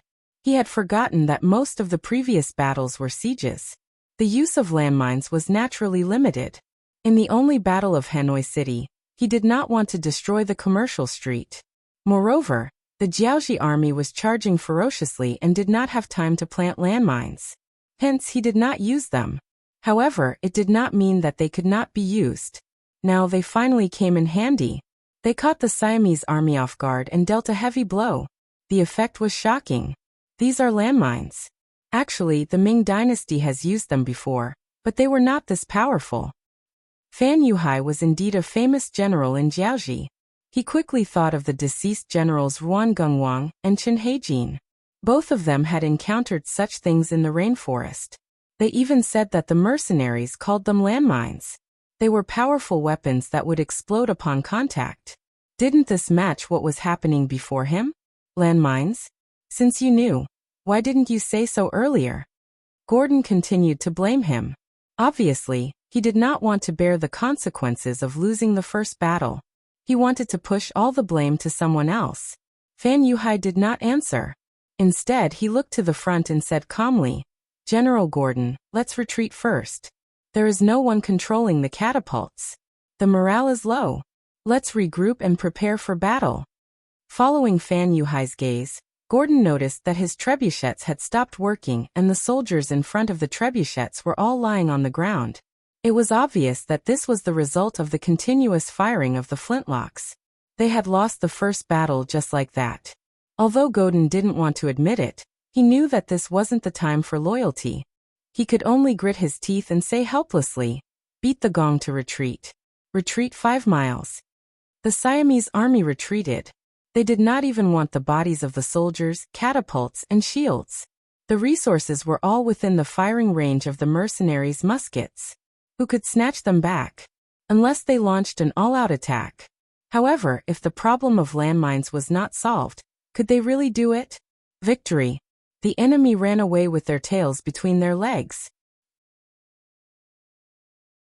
On the south wall of Wanxiang City, when the Siamese army retreated, cheers erupted like a tsunami. It was like a farewell song, mocking the incompetence of the Siamese army. Don't move. Soldiers, go down and clean up the battlefield. Bring back those that can be brought back, and burn those that can't. Luan Xiaoqian's face was flushed with excitement. However, as the commander, he suppressed his excitement and spoke calmly. They could only send the soldiers down because the landmines were not completely destroyed. If they sent someone else, the landmines might explode and cause unpredictable consequences. After that, the soldiers of Cold Vanguard carried barrels of kerosene out of the city. There were too many enemy corpses, and the best way to collect them was to burn them all. Otherwise, with so many corpses, it was inevitable that germs would appear and cause a plague. The Siamese army, which had already retreated, could only watch helplessly as the mercenaries carried out their operations below the city walls. They had tried to wreak havoc earlier, but they were quickly met with a barrage of gunfire from the top of the city walls. They had no choice but to retreat after throwing down hundreds of fresh corpses. This made General Gordon even angrier. He stomped his feet and cursed in the barracks at the back. However, there was nothing he could do. General Gordon, please don't be angry. The most important thing now is to find a way to destroy their landmines. Otherwise, we will be in a passive position. Fan Yuhai was not a subordinate of Gordon, and he had his own 5,000 cavalrymen. Although he did not have a large number of soldiers, he was powerful. When he faced Gordon, he naturally said whatever he wanted to say. He felt detached from the situation. Solve? How? It would have been better if he did not mention it. When he mentioned it, Gordon was furious. Before the battle started, Fan Yuhai said that conquering Wanxiang City would be a piece of cake. Why didn't he say that there were landmines? He caused Gordon to lose thousands of men and horses in the first battle. He even lost 2/3 of his iron shields that could block muskets. Now he had less than 2,000 iron shields. His preparations were destroyed in an instant. He was in a passive position now.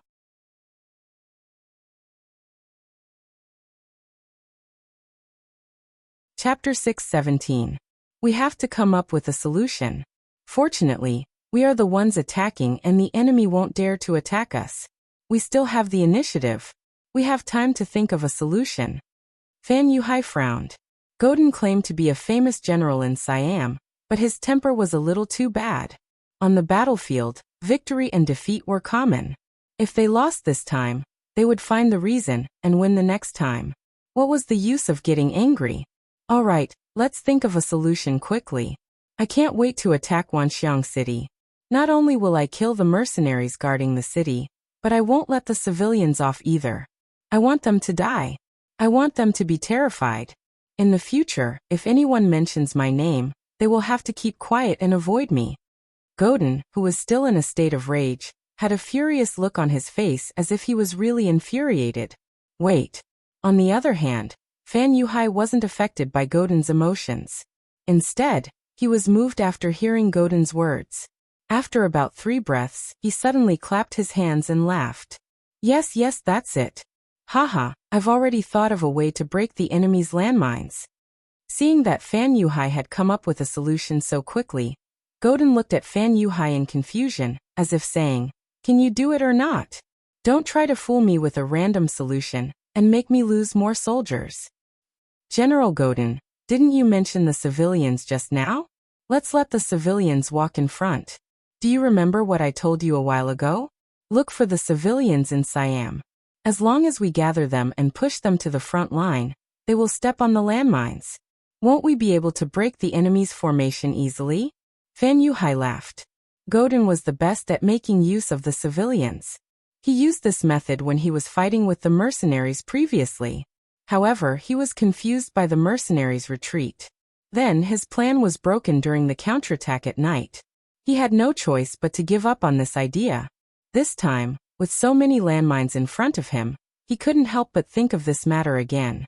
Moreover, he could guarantee that this method would be effective this time. Gordon was also a demon who killed without batting an eyelid. Not to mention the Hans, he would not hesitate to sacrifice his own citizens, or even his own soldiers. Hence, he would definitely not reject such a method to make use of the Hans. Oh good. General Fan is indeed smart. Since that's the case, this general will immediately give the order to gather all the Han citizens in the nearby cities, and send them to the front lines, ha ha ha. When Gordon heard Fan Yuhai's words, he had really arranged for his men to count the number of Han citizens in his territory. However, it was just a count. The arrogant him did not think that he would need to use any methods to deal with the 10,000+ mercenaries. However, it was different now. The appearance of landmines gave him a huge headache. Since the Han people were useful, he would capture all the people who did the statistics. However, this would take a few days. Gordon thought that he had grasped the method to deal with the mercenaries. However, what he did not know was that as his troops approached Wanxiang City, he initiated a provocation. This was equivalent to giving the mercenaries an excuse to deal a heavy blow to Siam. Some people would ask, Yang Chendong is leading the 2nd and 3rd regiments of the 1st Division of the Cold Front Division into the territory of the Phnom Penh dynasty. Most of the Navy's Cold Front Division can only be on duty at sea. Now that Wanxiang City is under siege by the enemy, where are the soldiers coming from? Don't forget, before the war started, when the matter with the Solingen family was still brewing, Yang Chendong had disappeared for a period of time. It was during that period of time that he had already set up a trap for Siam. At that time, he thought that once the mercenaries and the Phnom Penh dynasty started a war, this country would definitely be restless. Since Yang Chendong was personally involved, how could the battle array be too small? Otherwise, it would not match his status. In fact, the commander that he left behind in Siam was one of the 2 heads of Yang Xie's military, the commander of the 1st Division of the Cold Front Division, Lung Song. Wollongu was also known as Wulong Thani City. It was one of the biggest cities in the north of Siam. At the same time, it was also the rear of Gordon's 100,000 soldiers. It was used to provide military supplies and for emergency use. However, there were only 50,000 soldiers here. 500 of them were sent to capture the Han civilians. At this moment, such a large city was secretly surrounded by the mercenaries led by Commander Lung Song. 20 days ago, Lung Song was ordered by Yang Chendong to secretly enter the country with the 1st Regiment of the 1st Division and 8 auxiliary battalions. They hid in the dense forest. They even saw with their own eyes that Gordon led 100,000 soldiers out of Wollonga City and headed straight for Wanxiang City. At that time, they could have set up an ambush. However, Lung Song did not do so. After that, they saw the 50,000 soldiers out of the city. However, they still did not make a move. In Yang Chendong's words, now was not the time to start a full-scale war with Siam. If they took the initiative to attack, it would be unjustifiable. Their military strength was limited. This was the shortcoming of the mercenaries. In a war where they could not win, such a war was not worth the effort. After seeing another 50,000 soldiers pass by, Lung Song immediately carried out the military operation plan formulated by the 6th Young Master. He started to plan for Wollonga City. The plan was divided into 3 parts. First, secretly enter Wollonga City and attack them from the inside. Second, severely injure the 50,000 soldiers of Siam and burn their military supplies and provisions. They would have no choice but to return. Third, when Gordon returned, the mercenaries would give up on Wollonga City and ambush them. They would try their best to eliminate their forces, so that they would not have the energy to invade Wanxiang City. As long as these 3 points were achieved, Yang Chendong would have enough time to settle the matter of the Phnom Penh dynasty and reach the final conclusion of the peace talks. Yes, this time Yang Chendong did not intend to swallow the Phnom Penh dynasty. He did not have such a big appetite. He had not even occupied Vietnam and Laos for a long time. The internal affairs had not been settled yet. How could he take over the Phnom Penh dynasty? If he really did that, there would not be enough manpower to protect and manage the place. It would only benefit other countries. Yang Chendong would not do such a loss-making deal. Lung Song quietly left Chichen City. Although he was the commander of a division and the only division commander in the army, he would be credited for any results that the Lung vanguard achieved on the front line. However, how could the fruits of victory be better than the fruits of victory obtained by himself? This time, Yang Chen finally transferred him out and gave him great expectations. Lung Song held his breath in his heart. Not only did he have to complete the task, but he also had to complete the task at the smallest cost. He had to show the heads of his subordinates that he didn't rely on his seniority, but he had the real ability. He had great ambitions, and was especially attentive in executing the 6th Young Master's military plan. He first sent people to disguise themselves as the Phnom Penh dynasty's caravan, and entered Wulong City. In order not to attract attention, the Lung vanguard entered the city in groups of 3 to 5 people, and kept a low profile. They entered different inns in the city, like a drop of water thrown into a river. No one would have thought that the enemy would suddenly appear behind them. In addition, there was only one battalion of the Lung vanguard that entered the city. The 400 people were divided into many groups and entered the city separately. For a city with a population of 100,000 people and 50,000 soldiers, this number of people was really nothing. They did not reveal themselves. A battalion of the Lung vanguard entered the city, indicating that the first step of the plan was successful.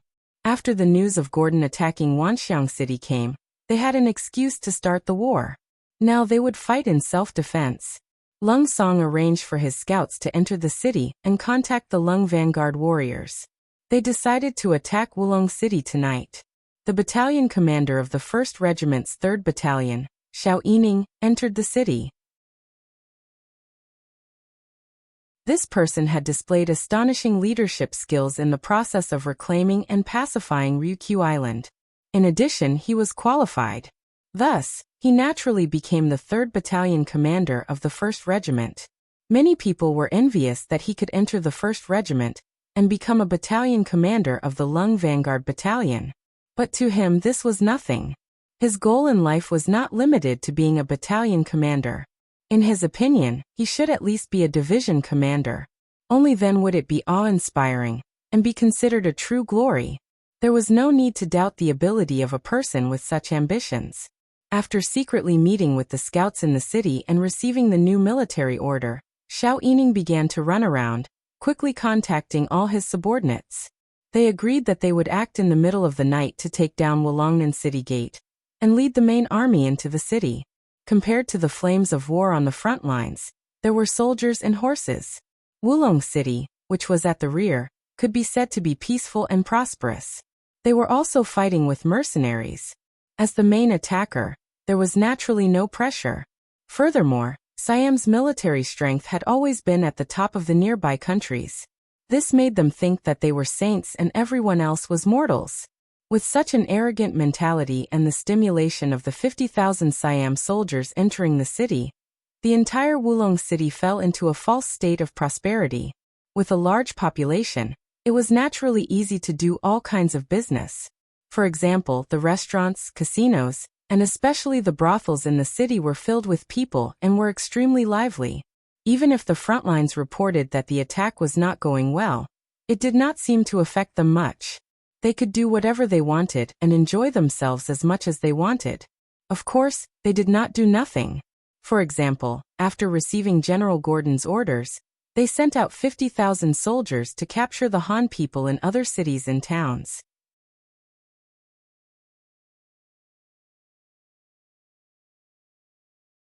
Chapter 6:18. Just like how Yang Chendong would think that those who were not of the same race were not of the same race, the people of Siam also had the same thought. No matter how many years these Han people had lived in their country, as long as they were Han people or their descendants, they were not to be trusted. Their status was also the lowest. Now that they had to capture these people, the soldiers sent out to carry out this mission did not feel any burden at all. It was as if it was only right to treat the Han people however they wanted. The soldiers swaggered through the streets and left. Naturally, their mission was leaked. When Xiao Yining heard that the enemy troops were going to capture Han people, he sensed that something was wrong. This made him even more determined to take action tonight. When the news reached the ears of the other Lungfeng soldiers, they were enraged. They could not wait to destroy Wulong City and disrupt the enemy's plan. Amidst the torment, night finally arrived. The sky was getting darker and darker. When the watches of the soldiers of the 3rd Battalion of the Cold Front Battalion showed 11 o'clock at night, they began to walk out of the inns. Then, like ghosts in the night, they split into dozens of groups and slowly and carefully moved toward the southern gate of Wulong City. The Siamese soldiers were too careless. They did not expect the enemy to infiltrate their rear. The soldiers guarding the gate were completely unprepared. Originally, there were 1,000 soldiers guarding the gate. However, there were less than 300 soldiers left. The other 700 soldiers had applied for leave to play in the city.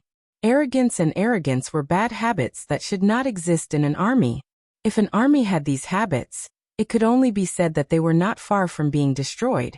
When Xiao Yining led the 400 Lungfeng soldiers to the south gate, he saw the enemy's morale was low. Wait a minute, something is not right. Seeing that there were only about 300 enemies in front of him, Xiao Yining instinctively stopped moving forward. He led the soldiers to hide in the shadows. Go find the brothers who stayed here. Without Xiao Yining's order, the Lungfeng soldiers who stayed here to observe the situation found him first. They then explained the situation to him. Battalion commander, the enemy did not notice us. There should be 1,000 soldiers here, but most of them applied for leave to play in the city. Even the Chiliarch left. Is that so? Xiao Yining was shocked when he heard this. He didn't dare to think that something like this could happen. If something similar happened in Lungfeng, everyone from the highest officer to the lowest squad leader would be punished. They would be given demerits, and it was even possible that they would be expelled from the military. Needless to say, the Siamese soldiers were truly blessed. Of course, some happiness came at a heavy price, such as one's life. Good, it's good that the enemy is not prepared. This is our chance. The Xiao family wanted to laugh out loud. They looked at the watch on their wrist. It was 11:45. There was still a quarter of an hour left. With Lung Feng's ability, he had more than enough time to prepare. Inform everyone to begin the operation. No one is to make a sound, and no one is to fire. Turn off the safety. I will punish whoever drops the ball later. The Xiao family's expression was stern as they issued the military order in a cold voice. Lung Feng and his brothers, who had been impatient for a long time, quickly formed groups of 3 and crept towards the 300 enemies that were still illuminated by the torches. Even though there were only 300 people left, they were obviously distracted. They were either leaning against the wall, half squatting on the ground, or leaning against each other. They were all resting with their eyes closed. Perhaps, in their subconscious, they didn't even think about the danger they would face if they stayed here. Without the slightest bit of alertness, Lung Feng's mission was very easy. They only needed to keep an eye on the target, walk behind or beside the target, and then cover the target's mouth with their large hands. Their left hand, which held a military knife, gently cut forward. Bright red blood spurted out, and a life was lost. The eyes closed forever, and there was no longer any breath. Perhaps some of the Siamese soldiers struggled before they died, but under Lung Feng's large hands, their struggles and resistance were futile. They only sped up their blood flow, but it didn't change the situation at all. Outside the torches, the Siamese soldiers were silently slaughtered one after another. In just 5 minutes, more than 100 enemies outside the perimeter were all killed. There was no sound or movement from the beginning to the end. This was the strength of the Lung Feng, and it was the result of their training. It was another kind of report. After the enemies outside the perimeter were all killed, the next target was the 100 enemies under the torches at the city gate. It was unrealistic to try and assassinate them one by one. But Xiao Yining wasn't afraid. He waved his hand, and a portion of the 1st Company and 2nd Company of the 3rd Battalion quickly approached the city gate with him. They moved cautiously, and even though it was only a distance of 100 meters, it actually took them more than 5 minutes to walk. During this time, the 100 people didn't make any noise other than the sound of their breathing. Finally, they approached the south gate. Xiao Yining was the first to pounce forward like a tiger. Within a breath, more than 100 Lung Feng did the same. Puff, puff, puff. The military knives silently pierced the chests of the Siamese soldiers. The intense pain immediately woke them up. Some of them even wanted to scream before they died, but when a large hand appeared in front of their eyes and reached their mouths, everything was over. A total of 300 enemies, except for one Siamese soldier who was stabbed in the wrong spot and died after a scream. The other 299 people didn't have the chance to make a sound. Xiao Yining stared at the Lung Feng who made a mistake. Fortunately, there were no more enemies at the south gate. Otherwise, it would have been a disaster. Open the gate, send the signal, and lead the army into the city. Xiao Yining immediately stopped and ordered. There were only 2 minutes left until midnight. Outside the south gate, Lung Song led the 1st and 2nd battalions and 8 auxiliary battalions of the 1st battalion to wait. Everyone's eyes were resolute as they stared straight ahead. They didn't even blink for a long time. Commander, there are only 2 minutes left. Will Battalion Commander Xiao and his men encounter any problems? Political Commissar Mo Chengyu asked worriedly. Commander, why don't I lead my men up the tower? I don't mean to brag, but this tower is only a dozen meters tall. My men and I will only need a minute to climb it. 2nd Battalion Commander Ling Daqiang sounded more anxious as he spoke in a hoarse voice. Don't we still have 2 minutes? Let's wait a little longer. We have to have faith in Battalion Commander Xiao, Lung Song said calmly. How could he not know the capabilities of his own battalion commander and Lung Feng? Even if there was an accident, he should have heard gunshots. However, there was no movement, so why was he so anxious? As soon as Lung Song finished speaking, the south gate 400 meters away slowly opened from the inside. A bright torch appeared and flickered 3 times to the left and 3 times to the right. Haha, we did it! Battalion Commander Ling Daqiang couldn't help but laugh excitedly.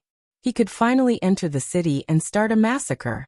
During this period of time, the 1st Regiment had been carrying out missions in Crimson City, dealing with the captives and other matters that were sent to the island. He was already tired of it and couldn't wait to show off his skills on the battlefield. Now the opportunity had finally presented itself. That's our secret signal. Advance. Lung Song carefully looked through the night vision binoculars. After confirming that it was Xiao Yining's secret signal, he gave the order. Then, the 4,000 mercenaries stood up from the ground and crazily rushed forward. In front of the south gate, the city gate had been completely opened, allowing the mercenaries to rush in. Lung Song appeared in front of Xiao Yining along with the army. Battalion Commander Xiao, you've worked hard. How's the situation? Commander, the south gate has been controlled. The enemies in the city have no other defenses. Xiao Yining gave a standard military salute and replied. Very good. Lung Song nodded approvingly. This result was better than he expected. Originally, he thought that with 400 mercenaries against 1,000, they would have to make some noise. That way the city gate could be opened, but the enemy would be alerted and counterattack. But now, the city gate was occupied, and the enemy was kept in the dark. This way, they had more time to set up their plans.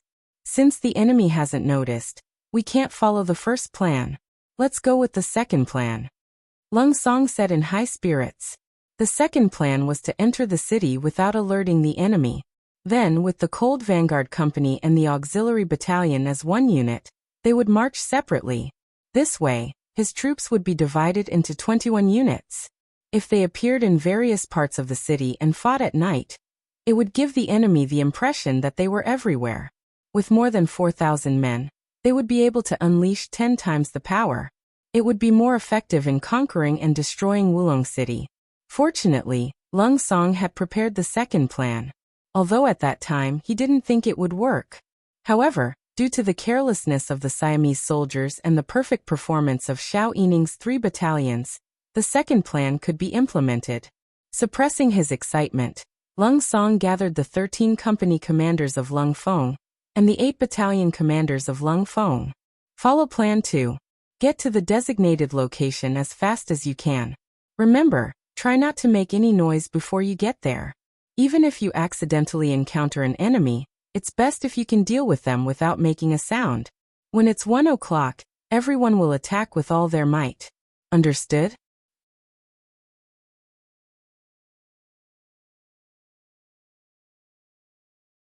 Chapter 619. Lung Song held a map of Wulong City that he had prepared a long time ago and spoke to his subordinates. Familiarize yourself with your destination. If you don't understand, come and ask me. Now, I will give you 5 minutes to prepare and assemble your troops before we depart. Before they came, the officers had already imprinted the first and second plans in their minds. How could anyone not be familiar with them now? Therefore, after nodding their heads, they went to gather their troops and instructed them to not make any noise as much as possible, and to arrive at the designated location as quietly as possible. If they wanted to kill the enemy, they would start from one point and kill as much as they wanted. 5 minutes later, the unit furthest away from their destination set off. Then the second unit, the third unit. Soon Lung Song and Political Commissar Mo Chengyu also disappeared from the south gate. In less than 10 minutes, everything returned to normal. Only the night breeze could be heard. At this time, Wulong City was shrouded in darkness and silence. It was already past 12 o'clock. Those who wanted to sleep had already gone to sleep. Those who wanted to play had already found a place to bury their souls. Everything seemed to be the same as usual, until the sound of swords clashing could be heard on the street, breaking the silence of the street. They were the 100 soldiers guarding the south gate. Because they had lost all their money in gambling, they had no choice but to leave early. Unfortunately, they bumped into a group of mercenaries who were rushing towards their destination on the street. The two sides suddenly met on the street. On one side, there were 100 gamblers who had lost all their money. On the other side, there were 400 auxiliary soldiers. After the two sides looked at each other, a short battle began. The 100 Siamese soldiers who did not bring any weapons were the ones being slaughtered. However, they still screamed before they died. Enemy attack! Enemy attack! In the silence of the night, the screams spread far and wide. It also attracted the attention of the nearby residents. The commotion was getting louder and louder. Battalion commander, what should we do? A company commander stabbed the last Siamese soldier to death on the ground with a bayonet. He turned around and asked the battalion commander, "Don't think too much about it. Go to the rendezvous point as fast as you can." The auxiliary battalion commander secretly cursed his bad luck, but he didn't panic. This was just a warm-up before the big battle. The team of 400 people quickly left. When the people nearby came out to take a look, they saw the ground full of corpses and the smell of blood. Ah! Someone screamed first. Then similar screams came one after another. The commotion spread far and wide. Finally, the people on the other side of the street were alerted. Then the Siamese soldiers in the city also received the news. The hour hand was approaching 12:50. There were still 10 minutes before the general attack.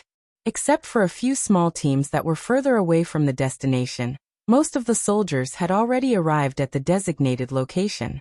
However, the streets were already bustling with activity. The death of more than 100 Siamese soldiers was definitely a big case, and it attracted the attention of many people. Many Siamese captains, chiliarchs, and centurions who received the news were rushing over with their men. Even at this moment, they still didn't think that they were in danger. They just thought that some fugitive and his subordinates had bumped into each other and got into a fight. The hour hand kept moving. Finally, it pointed to the final destination, 1 o'clock in the morning. Send the signal. Attack. Commander Lung Song's voice trembled. He was excited. As soon as he finished speaking, a bright red signal flare rose into the sky and lit up the sky, following which, gunshots and grenades rang out all over the city. The all-out attack had begun. At this moment, Wulong City had turned into a city of fire. Flames shot out in all directions, incessant and endless. The power of the Type 95 and the Type 81 assault rifle formed an impenetrable fire net. All the Siamese soldiers in front of them became live targets. Whenever the soldiers gathered together to form a dense charge, a series of grenades would end their lives. Their bodies were thrown high into the air before they fell heavily to the ground. Any Siamese who walked on the streets, whether they were generals or soldiers, armed or ordinary civilians, became targets for the mercenaries. They were like food in the eyes of a beast. They were constantly bitten and devoured. They died or were injured. There were gunshots everywhere, and enemies were everywhere. It gave people a feeling that there was nowhere to hide and nowhere to hide. It seemed that at this moment, no place was safe. No place was heaven. Charge. Charge out. Report this to General Gordon. We must charge out. The 5 captains of the Siamese army in the city shouted at the top of their lungs. It seemed that if they didn't do this, they would lose all hope. Retreat. Retreat to the south gate. After an hour of continuous gunshots, the Siamese soldiers gradually came to their senses. After a few consecutive charges and countless deaths, they finally understood how terrifying their opponents were. At this moment, no one was thinking about fighting with the enemy who had entered the city. They only had one thought in their minds, and that was to retreat. They had to escape and leave this hell on earth. Gunshots were heard intermittently throughout the night. When the sky finally brightened, the streets were littered with corpses. From time to time, among the crowds, there were survivors who were injured and wailing. Many places in the city were on fire. The places where food and weapons were stored were severely damaged. Even when the sky brightened, the fire showed no signs of stopping. It was still burning fiercely. The mercenaries had retreated, leaving behind a city full of corpses and injured soldiers. According to the statistics, more than 60,000 soldiers and civilians of Siam were killed or injured in this battle. At least half of them were burned by the fire and trampled to death. In fact, only about 10,000 people died in the hands of the mercenaries. The warehouse was burned. Apart from the corpses and the injured soldiers who could not be moved, there was no one left in the city. The scariest thing about this battle was that they didn't know who did it, and they didn't know how many enemies there were. They only knew from the survivors' descriptions that there should be a lot of enemies, and they seemed to be everywhere. Moreover, they all had very powerful rifles in their hands, and they even suspected that the other side had cannons. Otherwise, why would there be the sound of explosions from time to time? It was unknown whether outsiders believed in such a statement, but the people living in Wulong City firmly believed in it. Because on this night, at least half of the 100,000 people were affected.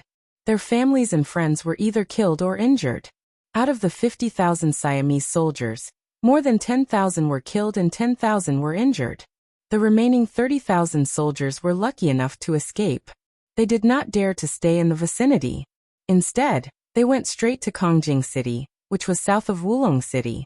From afar, the 30,000 soldiers looked like a group of homeless people. They wore tattered uniforms, their eyes were lifeless, and their morale was low. Most of them did not even know where their weapons were when they escaped. At this moment, who would dare to believe that this was an army with level 3 combat power? Were they supposed to be the elite soldiers of Siam? In a dense forest about 10 miles south of Wulong City, Lung Song was leading his army to reorganize themselves. After a night of battle, they had achieved their goal. Especially after burning the enemy's military supplies and provisions, General Gordon had no choice but to retreat. How is it? How is the count of the casualties? Although Lung Song also felt a little tired, as a commander, he naturally couldn't just fall asleep like ordinary soldiers. There was still too much work for him to do. He needed to preside over and make decisions. Commander, Lung Feng has returned. There are only 2 injured soldiers. However, it is not a big problem. They just need to rest for a while to recover their combat power. 7 auxiliary soldiers died and 200 were injured. 3 of them were seriously injured. The rest only had light injuries.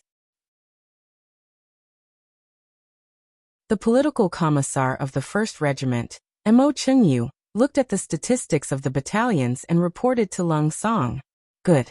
Arrange for a platoon of auxiliary soldiers to send the 3 seriously injured soldiers away. The rest of you should take the time to rest. In the afternoon, dig out the ammunition buried in the forest. Replenish them and be ready for battle. Hearing that Lung Feng did not suffer any losses and only lost a few auxiliary soldiers, Lung Song felt some heartache. However, overall he was satisfied with the results. Lung Feng was indeed Lung Feng. Not only was he good at killing the enemy, he was also good at protecting himself on the battlefield. Especially when it came to city warfare in the middle of the night. Who knows how many times they had practiced it. Their hard work had finally paid off. As the commander, Lung Song was also proud of it. Immediately report to the 6th young master about our results. Also, tell him that we are not going to go deeper into Siam. We are going to stay here and ambush Gudan. Last night's battle at Wulong City went too smoothly. Lung Song's side did not suffer any losses, and they were able to safely retreat from the city. This gave Lung Song a lot of confidence in the upcoming battle plan. Since he was leading the 1st Regiment of Lung Feng and 8 auxiliary battalions, they should be the main force. Wherever they go, they should be able to kill the enemy until they can't find their way north. As the saying goes, it is better to break 1 finger than to injure all 10. Lung Song decided to show Gudan his power. It would be best if he could kill this person. If he could not kill him, he would at least severely injure him. This way, when Gudan thought about hiring mercenaries in the future, he would tremble without a fight. After the telegram was sent out, Yang Chendong, who was in Phnom Penh Dynasty, received the report. He immediately gave orders and agreed to Lung Song's request for battle. However, he also gave his own suggestion. If they could fight, then they should fight. If they could not fight, then they should not force themselves. It was more important to preserve their own strength.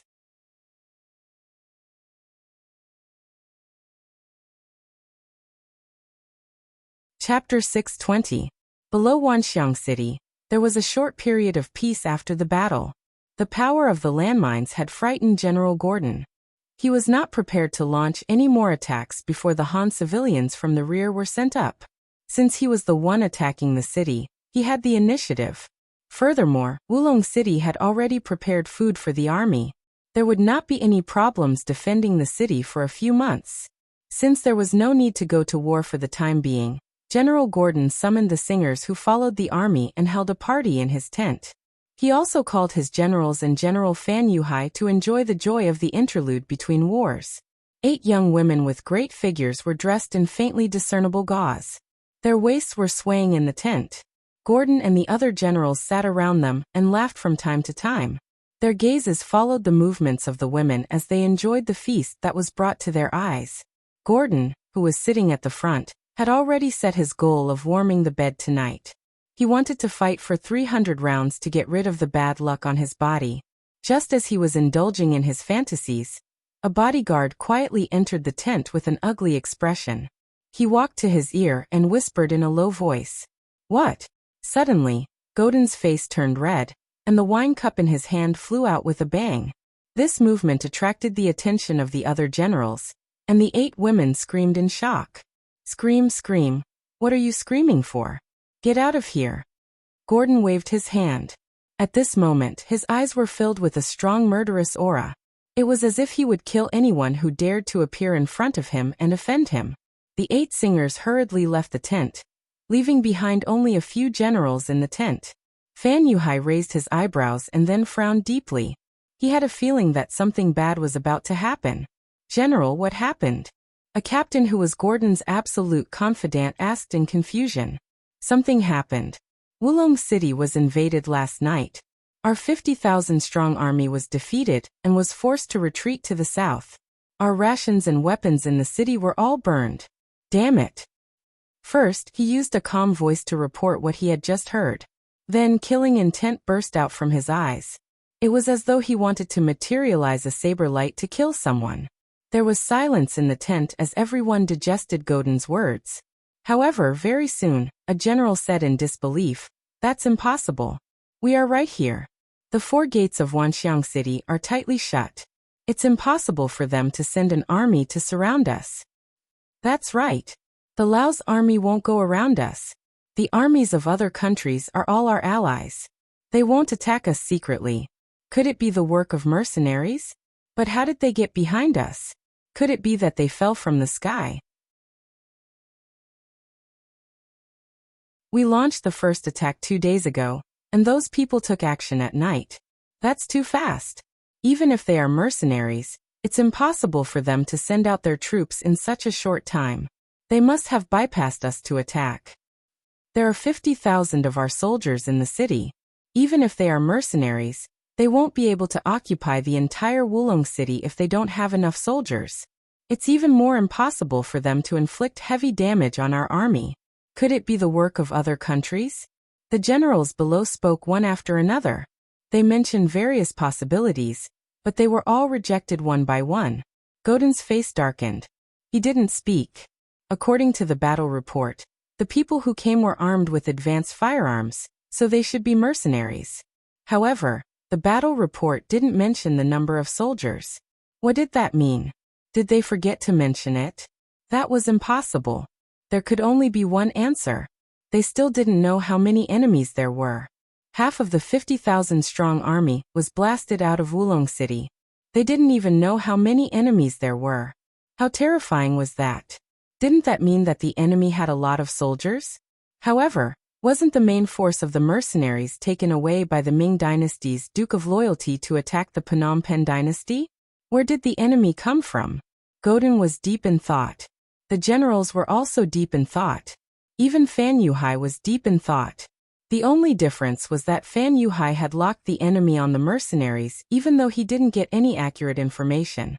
In his eyes, he was very clear about the military strength of the surrounding countries.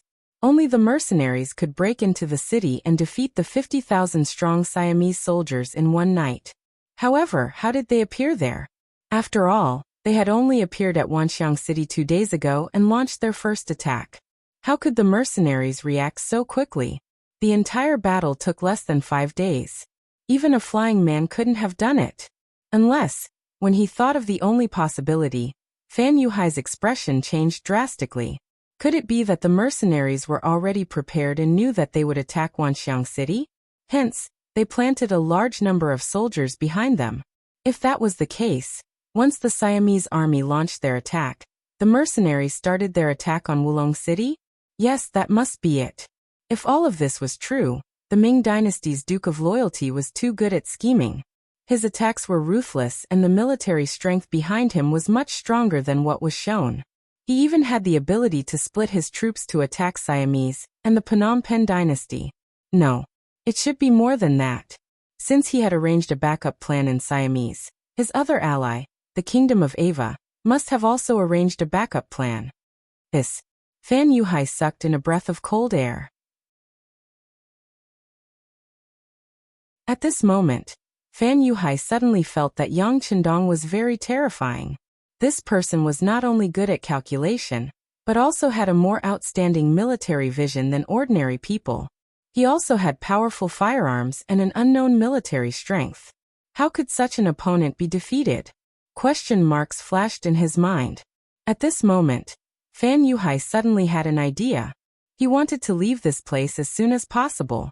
He had repeatedly challenged the mercenaries and Yang Chendong. First, he led the Lansang Kingdom into the whirlpool of war.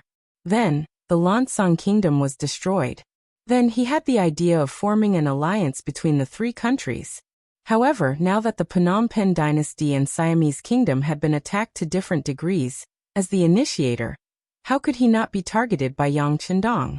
If Yang Chendong really wanted to deal with him, would he be able to stay safe with his 5,000 elite cavalry? No, such a person was too dangerous. He had to leave this place first. At least before he had enough strength, he would not appear in front of Yang Chendong. When he appeared again, he had to make all the necessary preparations. After making up his mind, Fan Yuhai did not speak anymore. He did not even have the intention to help General Gordon analyze the situation. He kept his mouth shut. General, I don't think it's the time to talk about this. Even if Wulong City's provisions have been burned, we have to be prepared to leave this place. Otherwise, if the enemy behind us and the enemy in Wanxiang City attack us from both sides, how are we going to face them? Besides, if the army loses its provisions, it will definitely cause chaos. We have to leave this place quickly while the soldiers below are still unaware. We have to gather new provisions for the next battle. One of the generals said after analyzing the gains and losses. The other generals nodded in agreement. That's right, General. We have to retreat. Yes, we have to leave. We can't let them attack us from both sides. Gordon slammed the table and said. Then he looked around and fixed his gaze on Fan Yuhai. General Fan, what do you think? Fan Yuhai wanted to say, if we leave now, aren't you afraid that the mercenaries will attack us halfway? However, he thought that if he reminded Gordon, he would definitely hold his ground. Who knew what the mercenaries would do? If they were really attacked from both sides, wouldn't it be very dangerous for him and Gordon to stay together? Since that was the case, it was better to let them leave. At that time, whether or not they were attacked by the mercenaries, they would escape halfway. At least he would be safe. The world was big, but he was the most important. Fan Yuhai nodded. It's time to leave. How about this? I will bring my 5,000 cavalrymen and retreat last, just in case. Sigh, speaking of which, my cavalrymen were not of much use in this siege. I feel ashamed. He wanted to hear Fan Yuhai's opinion, but he did not expect him to take the initiative to bring up the rear. This made Gordon's eyes brighten. He sighed and said, General Fan is a righteous man. Thank you for your hard work. Don't worry, if the mercenaries catch up from behind, you only have to hold them off for a while. I will send reinforcements to support you. Okay, thank you. Fan Yuhai stood up and cupped his fist with a sincere face. However, he thought coldly in his heart. Who would believe that you would come to my aid when I am attacked? With someone bringing up the rear, it was much easier to retreat. In order to prevent any accidents from happening, Gordon decided on the spot to retreat now. They would rush through the night and try to reach Wulong City the day after tomorrow. At that time, they would guard the city tightly and ask the king for rations so that they could regroup and fight again. With all the generals present, there was no need for a meeting. Soon, the order was given and the generals went to prepare. After 2 hours, the army had already packed up their tents and started to retreat towards Wulong City. Then the rest of the army followed suit and left Wanxiang City in a long line. On the tower in the south of Wanxiang City, General Higuang was looking at the scene before him through a pair of binoculars. Because of the landmines, Yuan Shaochen did not stay on the tower. There were too many things in the city that he needed to deal with, so he left everything here to Higuang. Because of this, he was also confused when he saw that the enemy had actually started to retreat.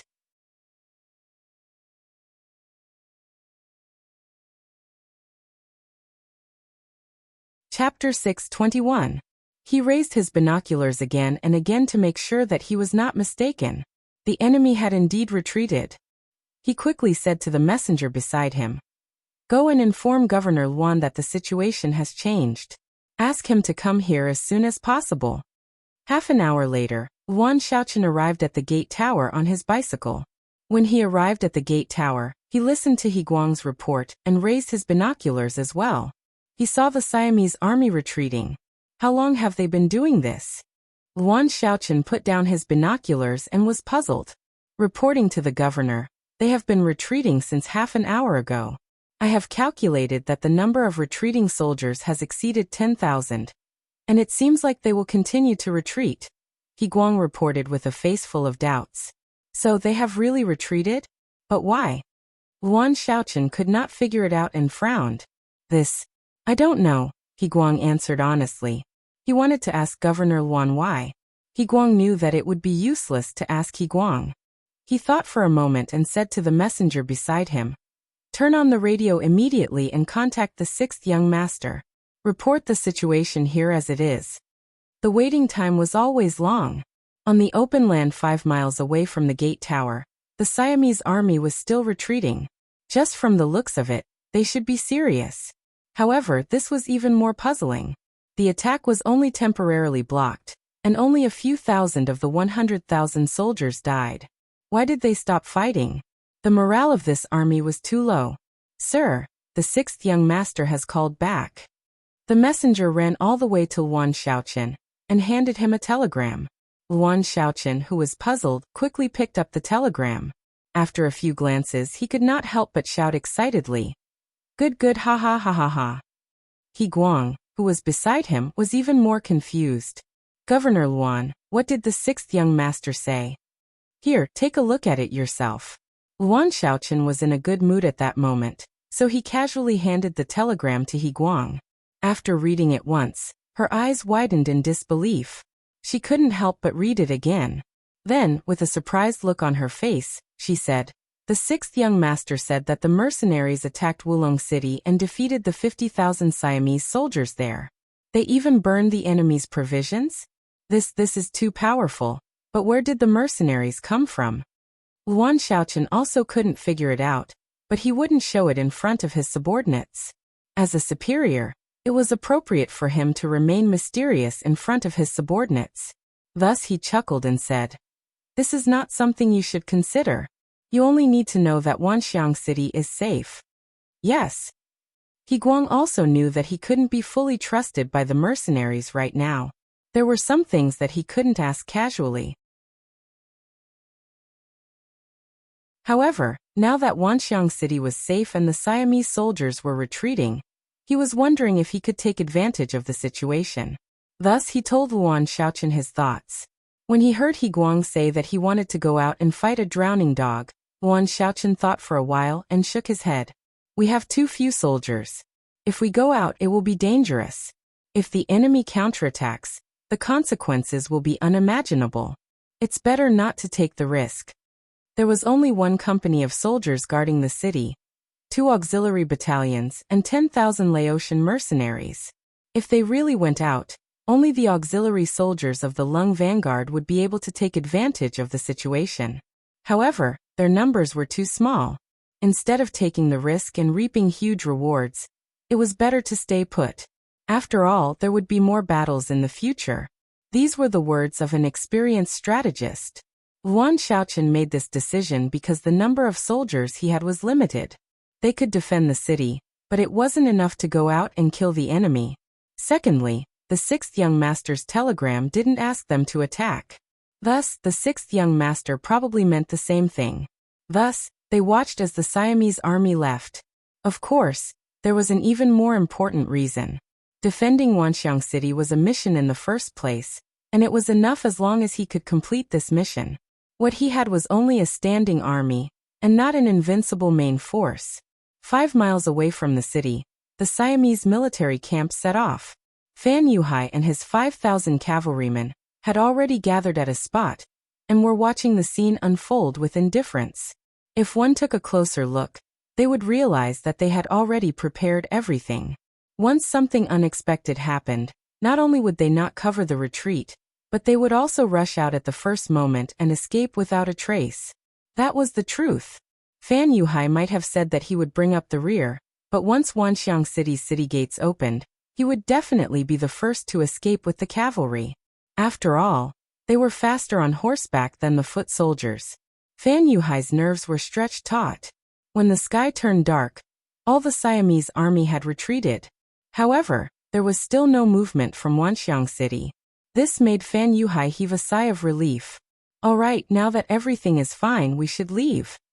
Fan Yuhai seemed to be talking to himself. Then he scanned his surroundings for a moment. He knew that after leaving this time, he didn't know when he would return. Perhaps he would never return. The Siamese army left Wanxiang City in a long line. Close to 100,000 soldiers formed a formation that spanned more than 10 miles. When the sky turned dark, they lit up their torches. From afar, it was even more spectacular. On the way back to Wulong, the mercenaries led by Lung Song had already set up an ambush in the dense forest on both sides of the road. Everyone had a good night's sleep during the day. Now everyone was full of energy. They held onto their steel spears and stared at the retreating Siamese army with sparkling eyes. Gordon was quite capable. Although they were retreating, they didn't panic. The 1,000-man teams were well coordinated and didn't have any obvious weaknesses. Once one of the 1,000-man teams was attacked, the other 1,000-man teams would be able to provide support immediately. With the front and rear looking after each other, they would be able to minimize the losses. An ordinary army would be helpless against such a formation. However, it was a pity that they were facing a mercenary army. Furthermore, the mercenary army was prepared and had won the battle. Therefore, they were at a disadvantage in terms of morale and preparation. What was the purpose of ancient wars? Morale and preparation naturally played a very important role. Currently, the mercenaries had the advantage in these aspects. They had already won half the battle even before the battle started. Furthermore, night battles were their forte. It would be difficult for them to not win this battle. The only thing that mattered was how much they could achieve in this battle. Lung Song seemed to have known that the Siamese army would retreat in an orderly manner. As the commander, he had already come up with a countermeasure. That was to split up the troops. Didn't you have the front and rear looking after each other? Didn't you attack a location, and the nearby troops would be able to provide support? Good. What would you do if I suddenly attacked and dealt you a huge blow? Could you really have the front and rear looking after each other? Hence, in the dense forest by the road, the 8 auxiliary battalions were divided into companies. This resulted in 32 small units that were positioned at different locations for the ambush. The 3 cold vanguard battalions of the 1st Regiment became the mobile troops. They would provide support wherever the battle was intense. These 3 battalions were further divided into 36 platoons. They were positioned at the surrounding areas of the auxiliary troops. This was to ensure that nothing would go wrong. Just as the mercenary army was about to set up the ambush, the enemy finally appeared. According to the previous plan, the mercenary army did not attack immediately. Instead, they allowed the enemy's vanguard to pass by. Once the enemy's main force entered the area, it would be time for the mercenary army to attack. In the dense forest area, the most unbearable thing for people were the mosquitoes in the forest. Not only were there a lot of them, but they were also large and carried a weak poison. Once bitten, it wouldn't take long for a big blister to form, making it extremely itchy. In such an environment, ambushing and staying here for a long time was a test of one's willpower. Speaking of which, these mosquitoes would not consider whether or not they would bite you just because of your skin color or your intentions. As long as you had flesh and blood, even if you were a wild beast, you would be a delicious meal in their eyes. After ambushing here for more than 2 hours, all of the mercenaries' faces were covered with all kinds of large swollen bumps. If they had not worn gloves in advance, their hands would have been covered with bumps. This would have greatly affected their accuracy. Endure it, endure it. The same firm voice echoed in every mercenary's heart. The Cold Vanguard Battalion did not want to be looked down upon by the auxiliary troops. They had to endure it. Besides, they had undergone similar training countless times. Even though their faces were itchy, it was not that they could not endure it. It was just that it was a test of willpower. The auxiliary troops were also enduring it. They wanted to perform better, so that they could join the Cold Vanguard Battalion. Before the battle, Commander Lung Song had said that after this battle, those who performed well would have a chance to join the Cold Vanguard Battalion. Even the 6th young master had agreed to this. The political department was already prepared to vet them. This was a chance to join the Cold Vanguard Battalion. This was the wish of almost all the auxiliary troops. In order to achieve this goal, in order to return home in glory, in order to prove that they were the strongest young men, what was a mosquito bite? They just had to endure it and endure it. As mentioned earlier, mosquitoes would not target a single person. While the mercenaries were enduring the inhumane bites, the Siamese soldiers who were walking on the road beside the forest were also suffering from the same bites. The only difference was that the further one was from the forest, the lower the chance of being bitten. Oh, these damn mosquitoes, they bit me. It hurts, it's so itchy.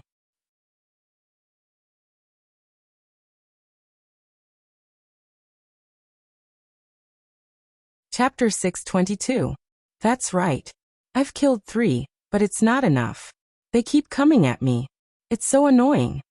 After the soldier heard his companion's complaint, not only did he agree, but he also waved the torch in his hand from time to time, as if he wanted to use this action to drive away the annoying mosquitoes.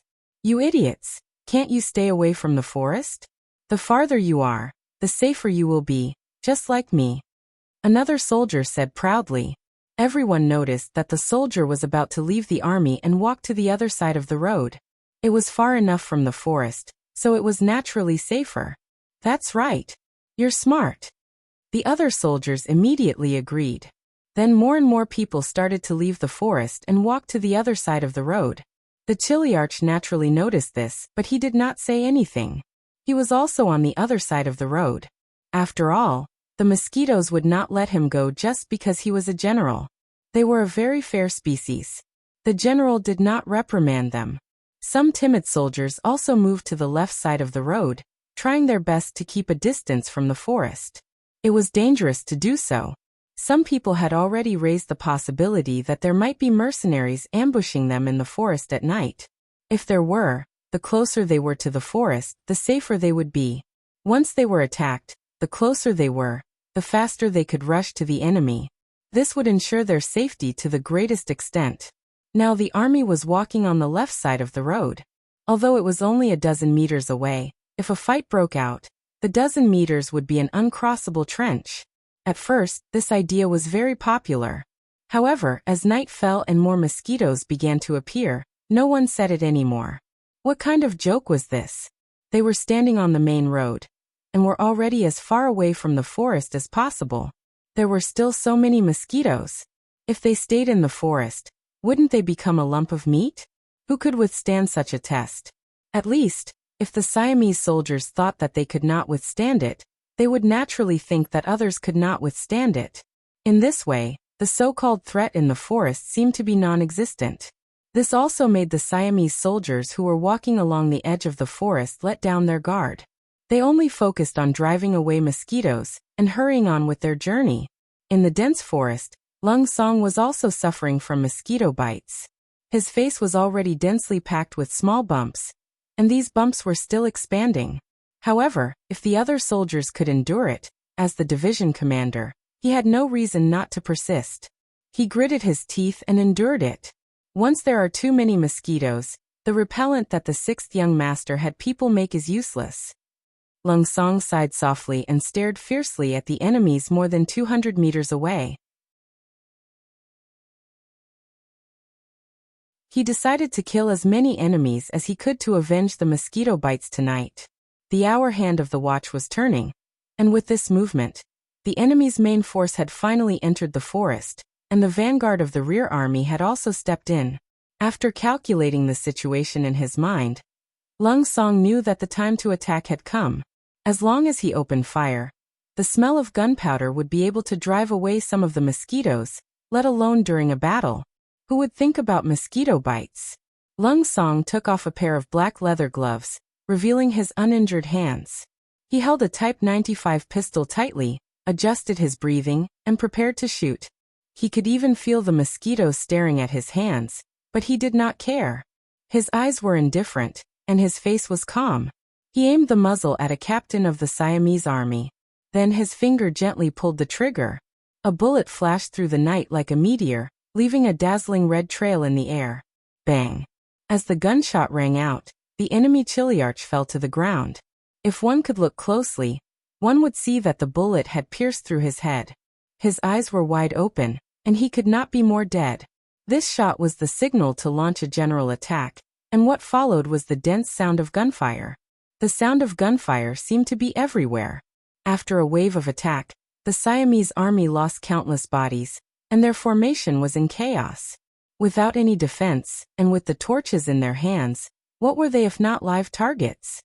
It was not until the second wave of gunfire rang out, and countless Siamese soldiers were killed that the smarter generals came to their senses. They shouted and threw down their torches. One by one, the torches were thrown away or extinguished, and the surroundings were plunged into darkness. The gunfire was not as fierce as before, and only occasionally, it could be heard under the moonlight. The power of the flintlock had caught the Siamese soldiers off guard, and it also destroyed their pride. Many of them lay on the ground and did not dare to move, as if they were afraid that they would attract the attention of the mercenaries and become the next live target. Gordon was also attacked, and several of his bodyguards were killed. Under the cover of the other bodyguards, he was pressed to the ground and avoided the danger of being shot. He was protected by his bodyguards, and even if he was discovered, there would be a human shield in front of him, and he would not die. However, this was not what Gordon wanted. At this moment, his face was pale, and he did not know if it was because of the pain of being pressed down by his bodyguards, or because he was angry. The siege of Wanxiang City had failed, followed by Wulong City. Now they were ambushed by the mercenaries, and he did not know how many of his 100,000 soldiers would be lost. As the general leading the army, he felt extremely humiliated. If both sides were to fight fair and square, he would lose because his skills were not as good as his opponent, and there would be nothing to say. However, the mercenaries were simply playing tricks on him. They were either relying on the advantage of firearms, mines, or other weapons, or ambushing him. This made him feel powerless, as if he had punched cotton with all his might. Initially, he was still proud of his long snake formation, and even thought that it would be best if the mercenaries appeared. This way he would be able to counterattack and win. However, after being ambushed, he realized how wishful his thinking was. He knew to disperse his army, but did the mercenaries not know? Now it was not just one spot that was attacked, but the entire army. How was he going to break through? The surroundings were pitch black, and all the torches were extinguished. Regardless of whether they were attacked or not, all of the 1,000-men soldiers were lying on the ground. It was as if this was the only way to ensure their safety and survive. Bastard, counterattack. What's the use of extinguishing the torches? Are you waiting for death? although he was in a sorry state, and in order to save his life he had to block more than one bodyguard in front of him. However, this did not stop him from reprimanding others and sending them to their deaths. Pass down my order, counterattack. There can't be too many enemies. Otherwise, they wouldn't be hiding and would take advantage of the situation to charge over. Quick, counterattack. I'll kill anyone who doesn't counterattack. Gordon's yelling was heard in the darkness. His yelling was extremely clear in such a quiet atmosphere, and it made many Kiliarch's expressions turn ugly. If they attacked, they might die, but if they didn't attack, they would die too. Thinking that dying in battle would be considered a sacrifice for the country, and at least their families would be safe, some of the Kiliarchs had no choice but to yell at their subordinates. Everyone, stand up and charge forward. The enemy is in the dense forest. As long as we charge forward, they won't have any advantage in close combat. I'll kill anyone who doesn't charge. The Kiliarchs did not forget to say the last sentence. Previously, they were still cursing Gordon for bullying the weak, but now that they thought about it, wasn't it the same for them? After the generals gave their orders, the soldiers were the ones who suffered the most. They did not have the ability to bargain with the generals. Under the orders of the centurions and the supervision of the decharges and corporals, the soldiers at the lowest level were forced to stand up. Then, in groups, they began to approach the dense forest on the right side of the road. If it weren't for the fact that they were worried about being bitten by mosquitoes, they would be standing at the edge of the forest right now. With a single gunshot, they would be able to rush over as quickly as possible and force the mercenaries to engage in close combat with them. But now it was useless to say anything. In history, there was no such thing as if or if. Everything depended on strength and a trace of luck. The soldiers were forced to get up from the ground one by one and carefully walk towards the dense forest.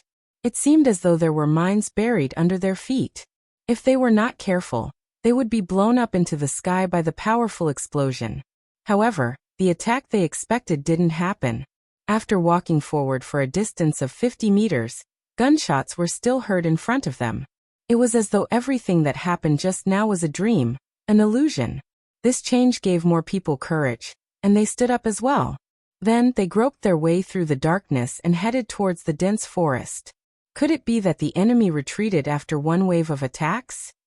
That must be it. Otherwise, the gunshots would have been heard long ago. Haha, it seems like there aren't too many enemies. Otherwise, they wouldn't have given up such a good opportunity. If that's the case, what are you waiting for? Let's go. This is our chance to show off. The Siamese soldiers began to talk among themselves. Then, their footsteps began to quicken and become lighter. It was as if the mosquito bites were no longer happening. Bam, bam, bam, bam, bam, bam, bam, bam.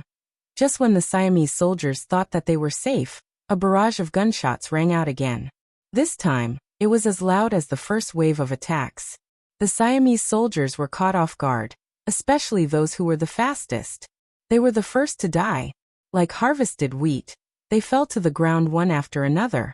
Even when they died, their eyes were still wide open, as though they couldn't understand what had happened.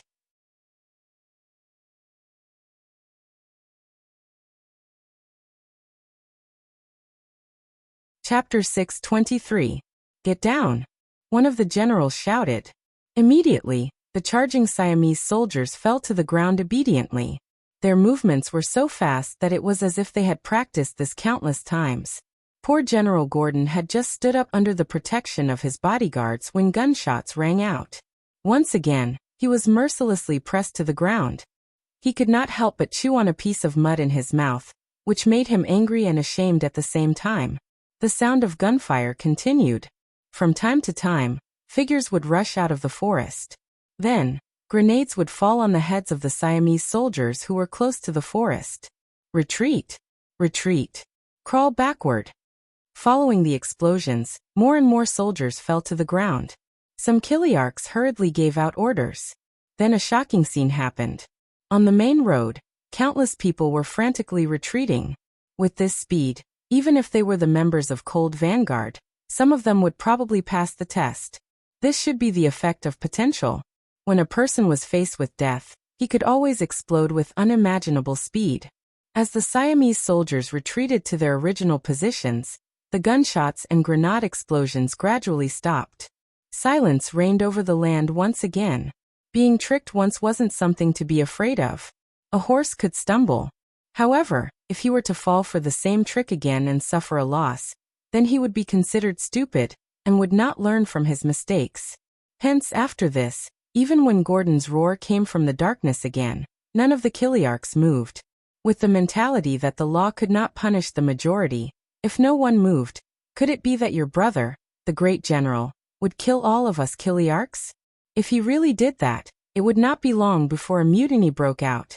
After shouting so many times that his voice was almost hoarse, the army did not move at all. Gordon gave up shouting. Forget it, forget it.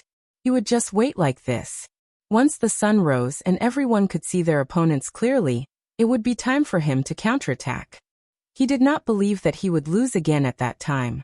This scene was similar to when Chunbo dealt with the 100,000 soldiers of the Lansong kingdom.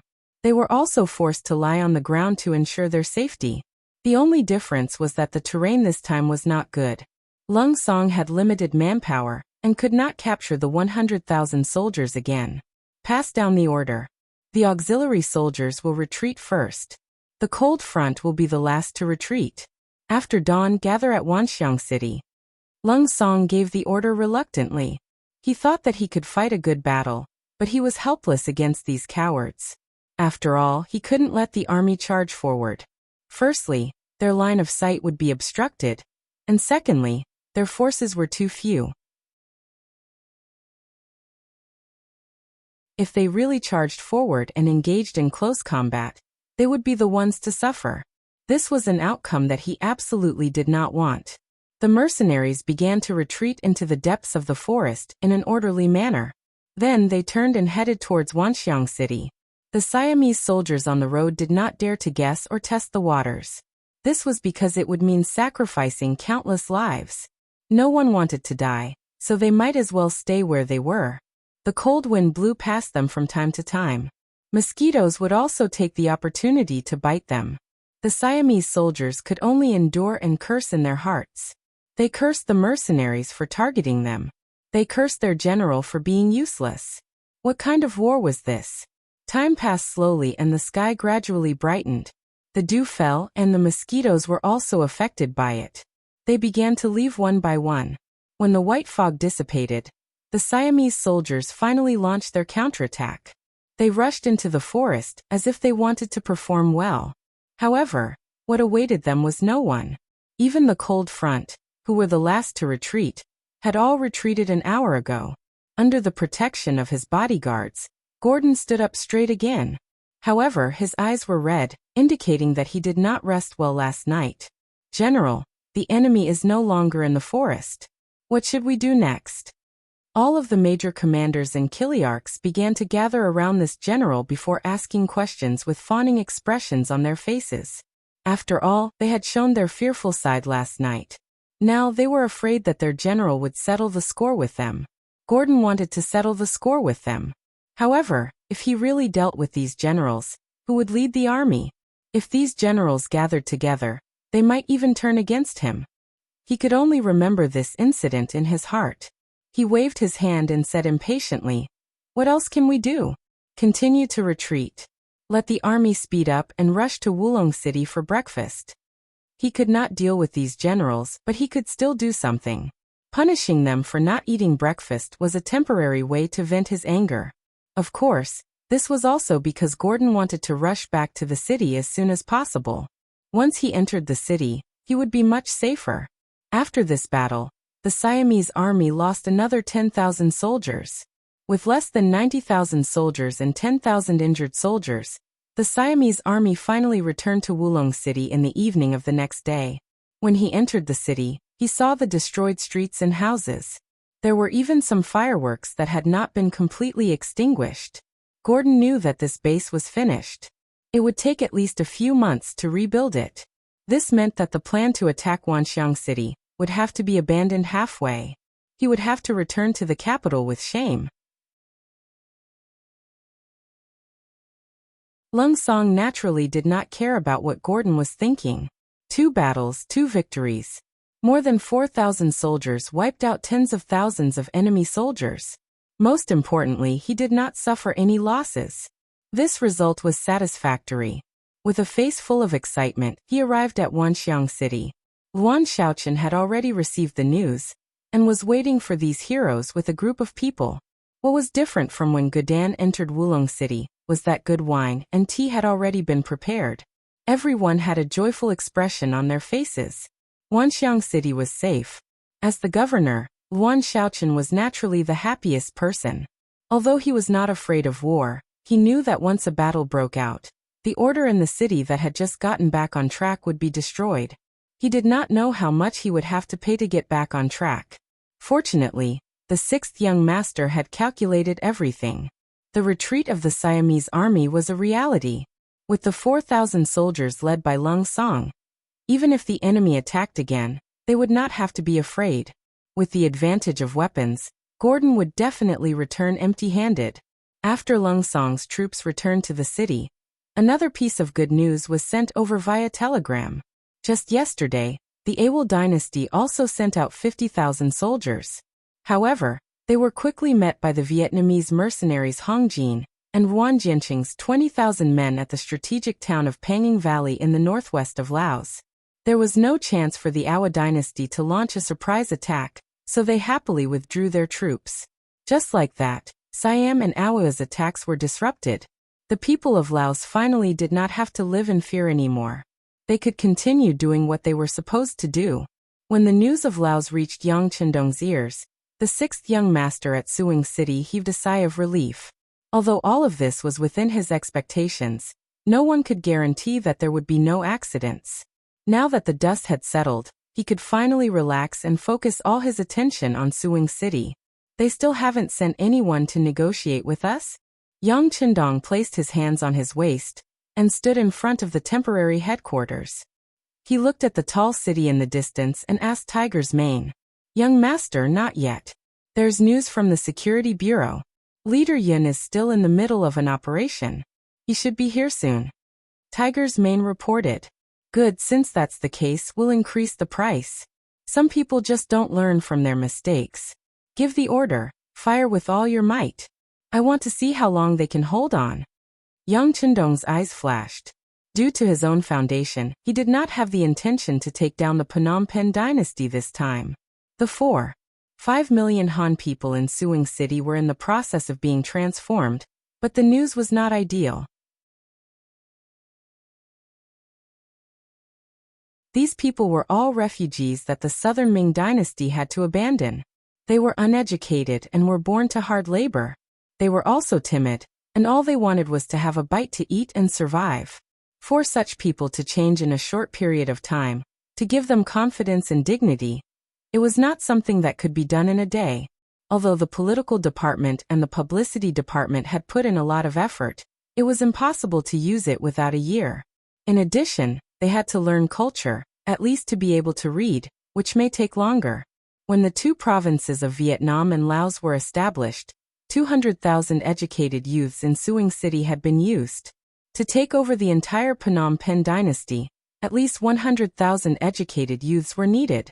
This reserve was gone, and it would take time to train them again. This was Yang Chendong's difficulty. Without enough foundation, how could he build high-rise buildings? In the end, he decided that this time, he would only fight against the Phnom Penh dynasty. He wanted to show his muscles through this incident to ensure that no one would bully him in Vietnam or Laos when he was not here.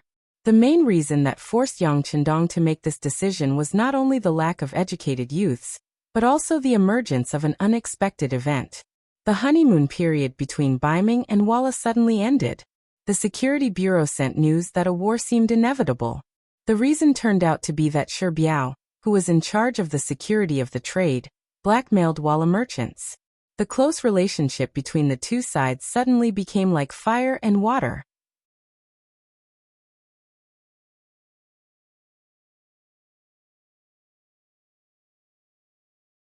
Chapter 624. Shi Biao was Baiming's Marquis Wu Qingho, and also the nephew of General Shi Hung. Naturally, His uncle Shiheng would take responsibility for the trouble he caused. No one knew how it ended up in such a situation where the two sides were about to go to war. Once Baiming was about to go to war with Walla, Yang Chendong had to pay attention to it. He had too many concerns there. He had decided to take a look at the grassland in the north after dealing with the matters in the south. There was a vast land with many strong horses. He wanted to organize an army of cavalry, just like Genghis Khan, to sweep across the Eurasian continent and conquer the world. Before that, the matter of the Golden Bian dynasty must be solved. However, to Yang Chendong's surprise, he did not intend to swallow the other party, but the other party did not intend to negotiate either. Since that was the case, there was no need to be polite. He would just bombard them with artillery fire. This was also a unique way of pressuring them. Yang Chendong ordered, and the 100mm mortar was put to use again. Shells were fired at Suing City on the opposite side. With each shell falling, countless buildings were destroyed, and countless soldiers and civilians were killed. This was not the first time that the artillery was fired at the city. The powerful destructive power had caused the people in the city to begin a mass migration. After all, no one knew whether the next shell would fall on their heads. Especially Yang Chendong's order was the kind of random bombardment without a set target. Even General Da In the city did not know where the next shell would fall. This made him tremble in fear every day. And he did not feel safe at all even if he changed places to sleep every day. All he could do was to keep urging people to return to the country and ask His Majesty to agree to the peace talks. After all, this feeling of living in the shadow of death every day was not good. Golden Bian City, where the capital of the Golden Bian dynasty was located. The top officials of the dynasty had been discussing how to deal with the aggressive mercenaries for a few days, but there was still no consensus. The ministers were divided into two factions. One faction was in favor of war, while the other was in favor of war. Overall, the pro-war faction still had a certain advantage. They had already received news that both Siam and Awad had sent troops to Laos. Once they received good news, the mercenaries would definitely retreat. At that time, it would be time for the pro-war faction to strike and reclaim their lost territory. When King Boromir saw this, he did not respond to the mercenaries' attempt to negotiate. He wanted to be the first king to defeat the mercenaries. However, he was destined to be disappointed. Both the Siamese and Ava armies had retreated. It was only because of the lack of transportation that the news did not reach his ears. The residence of the right Prime Minister of Golden Rim City was located in a very prosperous area of the city. Two 2-meter-high stone lions stood in front of the gate day and night, showing the noble status of the owner of the house. In fact, in the Golden Bian dynasty, the right Prime Minister Dun did have a lot of power, second only to the king. He was on par with the left Prime Minister Ding Ding Wei. Perhaps to deal with the rumors of discord between the two, or perhaps because King Palomo did not wish to see his subjects too united and thus threaten his own position. The two ministers had been arguing over various issues all this while. Sometimes the left minister would win, and sometimes the right minister would win. This time, facing the issue of whether to fight or to negotiate with the mercenaries, the two prime ministers had different opinions. The left Prime Minister Ding Ding Wei was in favor of war, while the right Prime Minister Dun was in favor of peace. Under the leadership of the two of them, the court officials were naturally divided into two factions and followed their lead. Because the king had certain expectations for Siam and Ava, the current situation was that the left Prime Minister had a slight advantage, while the right Prime Minister was slightly passive. Today, after the court, the right Prime Minister Dun returned to his residence with an unhappy face. He went straight to the backyard. As if it had become a habit, Yunk liked to go to the backyard of some important ministers. It seemed to be safer there. This time, he was staying in the backyard of the right Prime Minister's residence. Duan arrived with a displeased expression. When he saw Skylark's seat resting on a recliner with his eyes closed, he couldn't help but complain even before he walked over. Sir Yun, I can really sleep. Don't you know that we're about to send troops to Suing City? Send troops? Yunk, who was lying on the recliner, slowly opened his eyes. Yes, the left Prime Minister Ding Ding Wei is leading more and more officials to suggest sending troops. I can't stop it. I think you should leave Goldenbian City quickly. Duce seemed to like to see Young's surprised look. From the moment this person appeared until now, he had been acting as if nothing had happened, which made him feel very displeased. No matter what, he was still the right minister of the country, with a high position and power. Yet just because he had accepted 200,000 taels of silver from the other party, he had not only detained the other party at home, but he was also running around in the imperial court for the other party. Now that the situation was becoming more and more unfavorable, he had already decided to stop. As for the 200,000 taels of silver he received before, sorry, he had spent a lot of effort on this trip. Didn't he need to be compensated? Oh.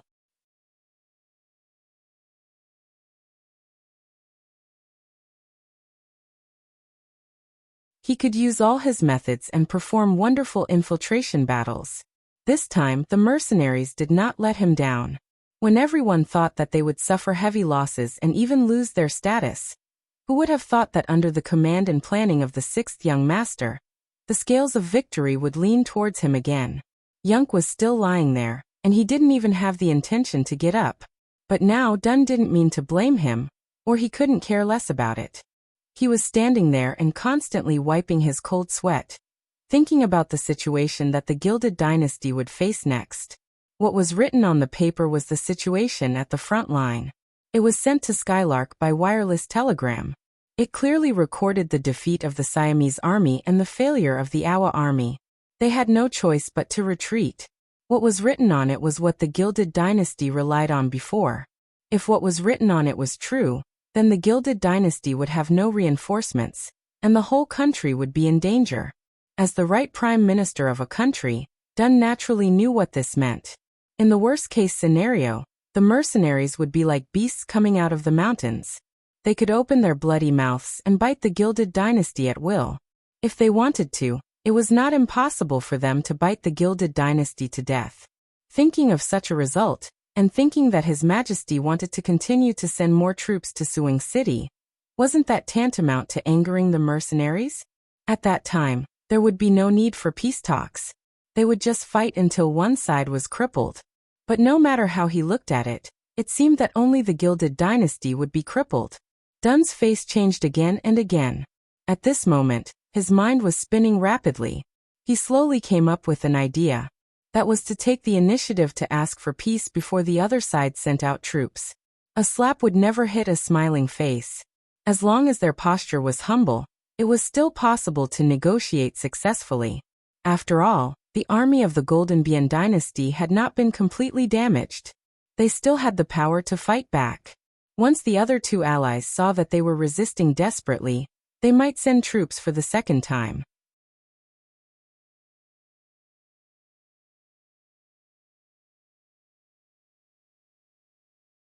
Chapter 625. The opportunity was right in front of him. Duan, who had made up his mind, no longer had that mocking expression on his face. Instead, he put on a flattering smile and took half a step forward. Sir Yun, can you open your eyes and tell this Prime Minister what the Duke of Loyalty and Courage has in mind? After all, we are now neighboring countries. It's better not to hurt our relationship. Dun took the initiative to lower his head. Young was not surprised by this. If there were still people who wanted to start a war with the mercenaries after receiving this information, they would either have already given up on life and death, or they would have other ideas. He could not help but sigh in his heart. The sixth young master also sent a telegram, saying that they could agree to the peace talks, but they had to try their best to obtain benefits. This time, Yang Chendong did not act like he did with the Jiaoji and Lansong kingdoms. He did not send troops to destroy the kingdoms. In the end, it was not that he had become merciful, or that his ambition had been satisfied. On the contrary, everything was done for the sake of the overall situation. Without enough resources and manpower, even if they sent troops to destroy the Phnom Penh dynasty, they would only be picking up a mess. Not to mention, if they really fought, the price they would have to pay would be too high. No one could guarantee that Siam and Ava would not send reinforcements again. The mercenaries did not want to face such a situation before they were fully prepared. With the idea of mutual destruction, No one knew what kind of power these two kingdoms would erupt in the face of a life-and-death crisis. Once their armies really entered the Vietnamese and Laos provinces, the losses would be immeasurable. Without sufficient preparation, Yang Chendong did not want to face this situation. Because of this, Yang still had a lot of work to do. Otherwise, he would have already laid his cards on the table with Duane. It was either death or surrender, and he would have just made a decision. After sighing in his heart, Skylark finally stood up from the reclining chair and stood in front of Duane. Right, Prime Minister, this time it was you who provoked the mercenaries first, and then we sent out our troops. Even if we were to send out our troops, we would inform you beforehand that you would have to give us a definite answer after the emissary returned to Wanxiang City. And it's precisely because of your arrogance and rudeness that we're meeting on the battlefield, isn't it? Yes, yes. Ducie lowered her head like a child who had done something wrong and nodded repeatedly. Some people said that this time, it was the mercenaries who started the war without declaring war, but that was not the case. Everything was just as Yang had said. The emissary from Laos had given them a chance, but no one had taken it seriously at that time. That was why Shangding City was suddenly breached and Jujing City's 100,000 soldiers were defeated. All right, since Right Chief Minister has already admitted that it was your fault this time, then whether my mercenary army will fight or shake hands with you will depend on your performance and what you are willing to pay. In short, this time, don't take my words seriously. Otherwise, you won't be able to buy medicine for regret anywhere. All right, I'll wait for you here. You can also go and verify the authenticity of the information. In fact, there's no need to verify it. Your scouts should be able to send the news back in 2 days. But if you haven't made a decision by then, my mercenary army will take the initiative to make the decision for you. No. Duan kept shaking his head. Previously, because he had placed his hopes on the allies of the two countries, he wanted to send troops to the front line to pressure the mercenaries. Since he knew that his allies had been defeated or had retreated, it was very clear what to do. Duan's attitude was arrogant, and even a little arrogant. But when he left, he bowed with every step, like a child seeking advice from a teacher. He was extremely respectful. After finally leaving the backyard, Duan's expression returned to its serious state. Men, prepare a sedan. I want to enter the palace to see His Majesty. It was not that Duan didn't doubt the authenticity of the information provided by Yunk. But Yunk had already made it clear that he would not wander around and would wait here. And the news would be confirmed in 2 days. Did this person eat a bear's heart and leopard's guts to joke about such a matter? If everything was true, then it was necessary for him to report the situation to the king. It was better to be prepared than to not know anything at all. In the king's palace, Duan stood in the side hall. Opposite him sat King Boromir. Boromir was a little fat, and he was wearing a golden royal robe. He narrowed his eyes. Right, Prime Minister, I have thought about it. The left Prime Minister's words are not unreasonable. Since Siam and Ava have already sent news, they will definitely send troops. As allies, we should also send more troops to the front line to pressure the mercenaries. Boromir was very clear about the reason why Duan wanted to see him.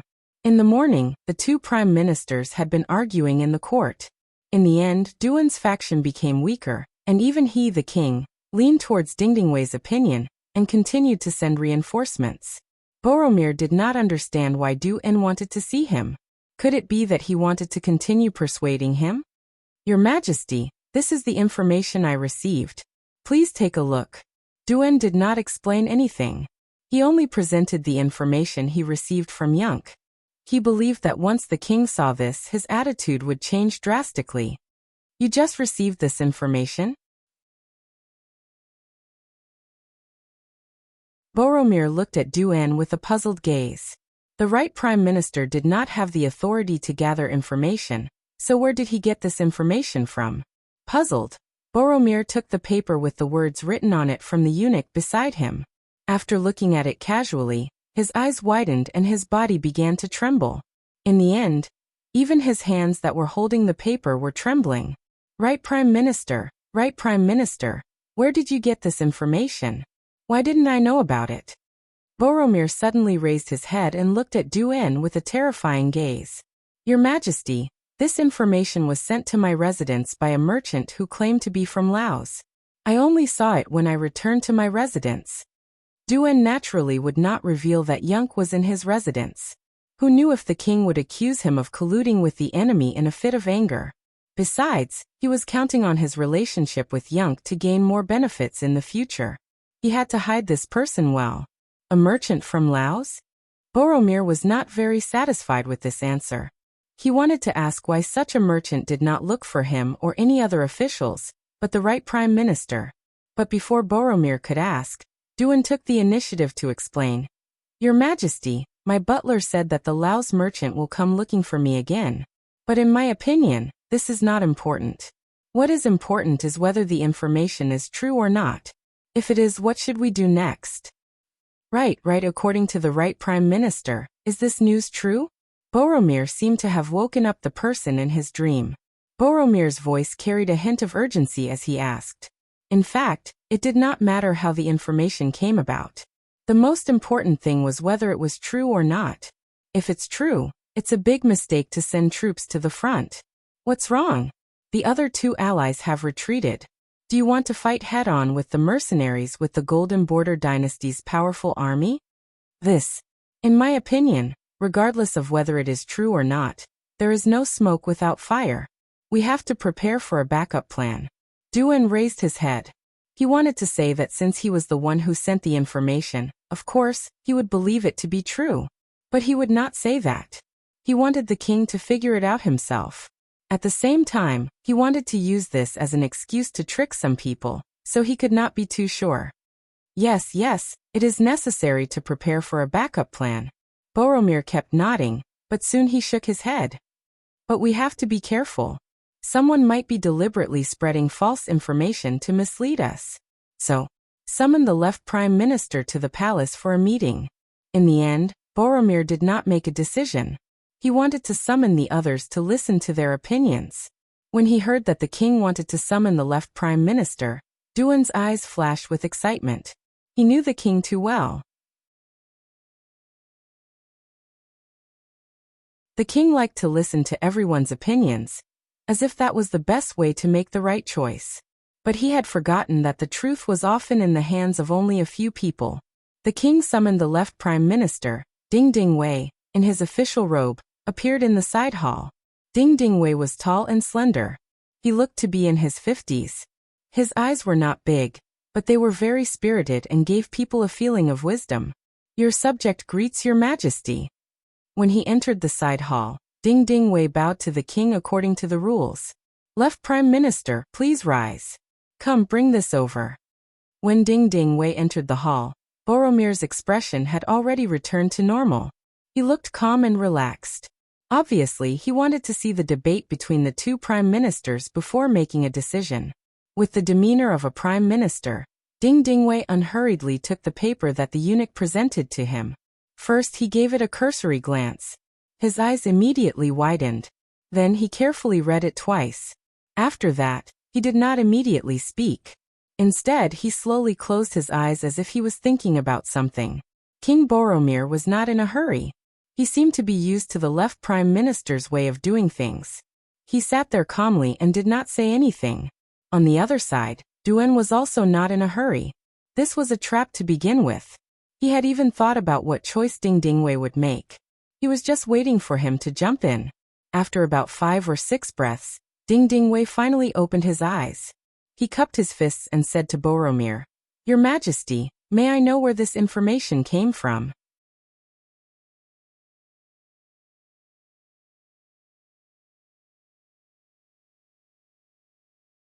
Chapter 626. For the left prime minister to say this, it was clear that he did not believe that this was news from the army. He knew very well that regarding the movements of the other two countries, it would take at least the day after tomorrow for definite news to arrive. Now that it had arrived, it could only mean that this news did not come from official channels. Haha, the left prime minister is indeed amazing. This news didn't come from the military. It was sent by the right prime minister. Boromir seemed to be very satisfied with the left prime minister's performance, and didn't forget to praise him. The right prime minister sent it? Ha! Ding Ding Wei laughed. Originally, he was suspicious of this news because they were enemies with the mercenaries. Of course, he had done his research on the strength of the mercenaries. In his opinion, although the mercenaries were powerful, their weakness was also very obvious. They were too few in number. They might be able to deal with any one country, but if it was 1 against 3, they wouldn't be able to do it. But now, the news said that the armies of Siam and Ava had sent out their troops and were defeated. It seemed too unreal. This was already suspicious. Now that he knew that the news came from the right prime minister, Ding Dingwei instinctively thought that it was fake news. As for why this news came, it was very simple. It was because Dun wanted to prevent him from sending reinforcements to the front line. Because the two of them had different political views, once the reinforcements were sent, it meant that the other side had lost the battle. Oh, why is the left prime minister laughing? No one knew what Borimov was thinking when he said this. But from his words, it was clear that he was a person who wasn't afraid of things getting out of hand. Your Majesty, please forgive me for being rude. Now, I would like to ask the right prime minister a few questions. Is that all right? Ding Dingwei still smiled and asked Borimov for permission. I believe the right prime minister won't mind, right? Borimov nodded with a smile. This was equivalent to agreeing on behalf of Dun. Of course. The confident Dun nodded reservedly. Then he looked at Ding Dingwei and said, if the left prime minister has any questions, feel free to ask. I will answer truthfully. At this moment, Dun's expression was very calm. There was even a hint of confidence on his face. When Ding Dingwei saw all of this, for some reason his heart couldn't help but tremble. As an old rival, he knew all too well what kind of person Duan was. For the sake of fighting for power and profit, they would do anything. Such people were often willing to turn black into white. They could be said to have mastered the art of thick black. Because of this person had done too many things that made people feel guilty. It was difficult to describe him as confident. But now he was actually so calm. Could it be that the information was true? As soon as this idea flashed through his mind, it was quickly rejected by Ding Dingwei himself. If it was true, His Majesty would not have summoned him. Since His Majesty had called him here, it could only mean one thing. Even His Majesty was skeptical about this information. Once he and His Majesty both approved of this information, the matter of sending more troops to the front lines would be delayed indefinitely. This meant that the other party had won this battle, which also meant that the other party was stronger than him. When he thought of this, Ding Dingwei threw the suspicion that had just arisen to the back of his mind. Right, Prime Minister, may I ask where did you get this information? To be honest, Left Prime Minister, this information was sent to my residence by a merchant who claimed to be from Laos. Duan, who was already prepared, replied calmly. Laos merchant? I wonder if Right Prime Minister has seen him with your own eyes? When he heard that the source of the information was so childish, Ding Dingwei was even more certain of his guess. This must be a smokescreen thrown out by Duan in order to win the battle of whether or not to send troops. Since he knew what was going on, he definitely couldn't let the other party succeed. No. Duan answered very straightforwardly. But he didn't forget to add, although I haven't seen him, I still believe this information. So according to my opinion, whether or not to send troops to Suwing City needs to be carefully considered. Haha. This answer finally made Ding Dingwei unable to hold back his laughter. If it wasn't for the following explanation, perhaps he wouldn't be so certain. But since he took the initiative to mention the issue of sending troops, it was tantamount to revealing 300 taels of silver here. After being the Left Prime Minister for so many years, Ding Dingwei believed that his ability to observe people's expressions had reached a very high level. Duan's words were tantamount to confirming his previous guess. Since he had already made his decision, Ding Dingwei didn't look at Duan anymore. Instead, he turned to Borimov and cupped his fists. Your Majesty, in my opinion, this information can't be trusted. It's completely groundless. So I ask Your Majesty to make a decision and allow us to send reinforcements to Suwing City. When the time is right, we will go all out to counterattack and recover the lost land. This will raise the prestige of our country, as well as the prestige of our king. Ding Dingwei finally made his move. Duan, who had been waiting impatiently, also turned to Borimov and cupped his fists. Your Majesty, I believe this information is true. It's the same as my previous guess. So I'm sure Your Majesty will be cautious in sending troops. I can even guarantee with my official position that if this information isn't true, I'm willing to resign in 2 days and retire to my hometown.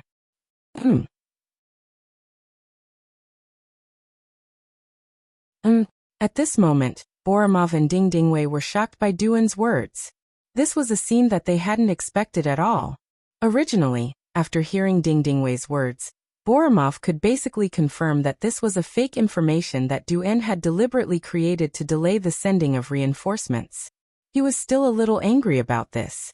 He could allow the 2 prime ministers to fight each other, but the prerequisite was that they couldn't disrupt the development of the country. Otherwise, he wouldn't hesitate to chop off their heads.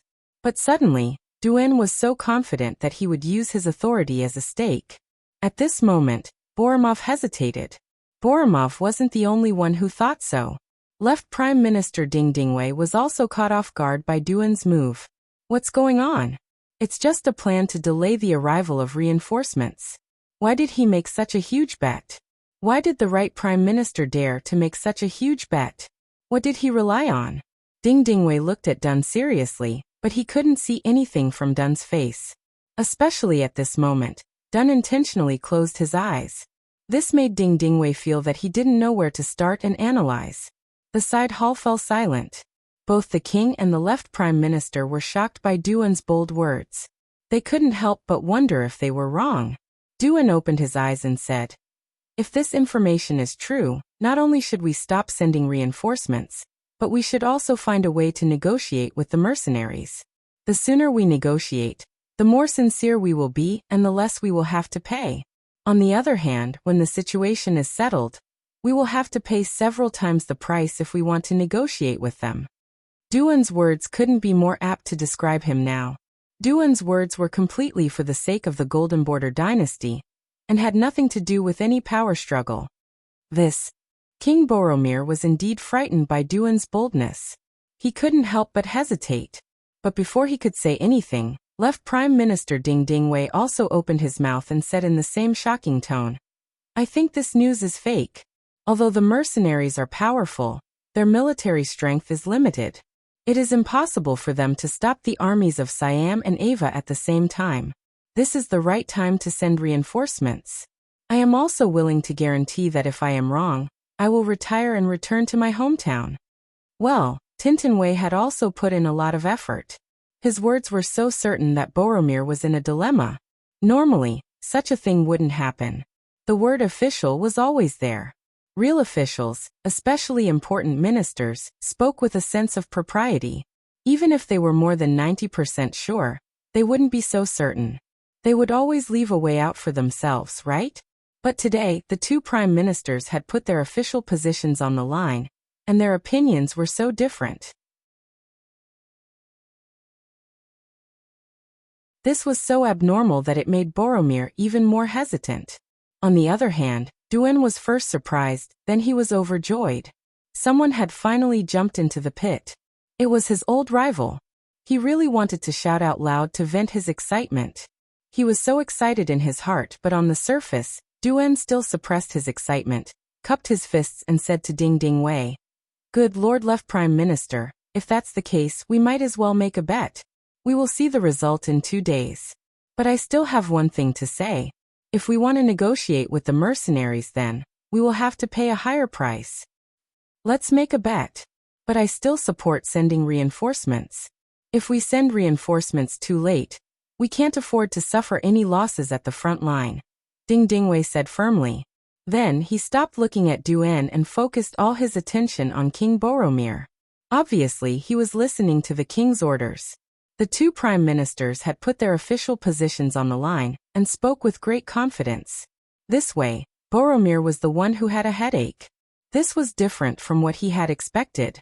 He wanted to see which side was right and support. But now that both sides were so strong, how could he make a decision? Boromir wanted to put his hands into his hair to calm down, but he knew that if he did so, it would be very unbecoming of him as a king. But in front of the two prime ministers, he had to give an explanation. After thinking about it, he decided to continue mediating. If he couldn't make the decision, then he would let the facts make the decision. All right, since the two prime ministers are so confident in their negotiations, why don't we all calm down and wait for a while? There should be news in 2 days. At that time, this king will know how to make a decision.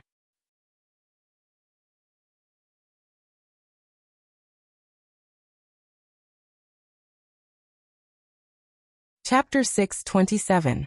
The king actually chose to wait, causing Ding Ding Wei's expression to change. Your Majesty, you can't do that. This is exactly what some people are trying to do. If there are no reinforcements coming from the front, it will be a big problem. Your Majesty, what we should do now isn't to send reinforcements. Instead, we should immediately send a peace envoy to contact the mercenaries.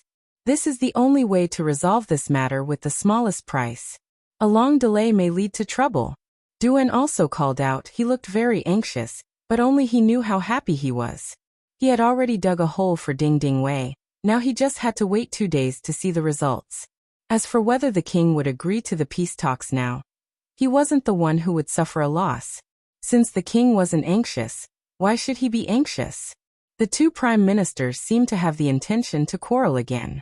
Boromir immediately felt a headache coming on. He couldn't help but say in a slightly angry tone, all right. It's just 2 days later. Nothing major will happen. This matter is settled. Don't say anything else. The king was angry. Whether it was Ding Ding Wei or Dun, they knew when to stop.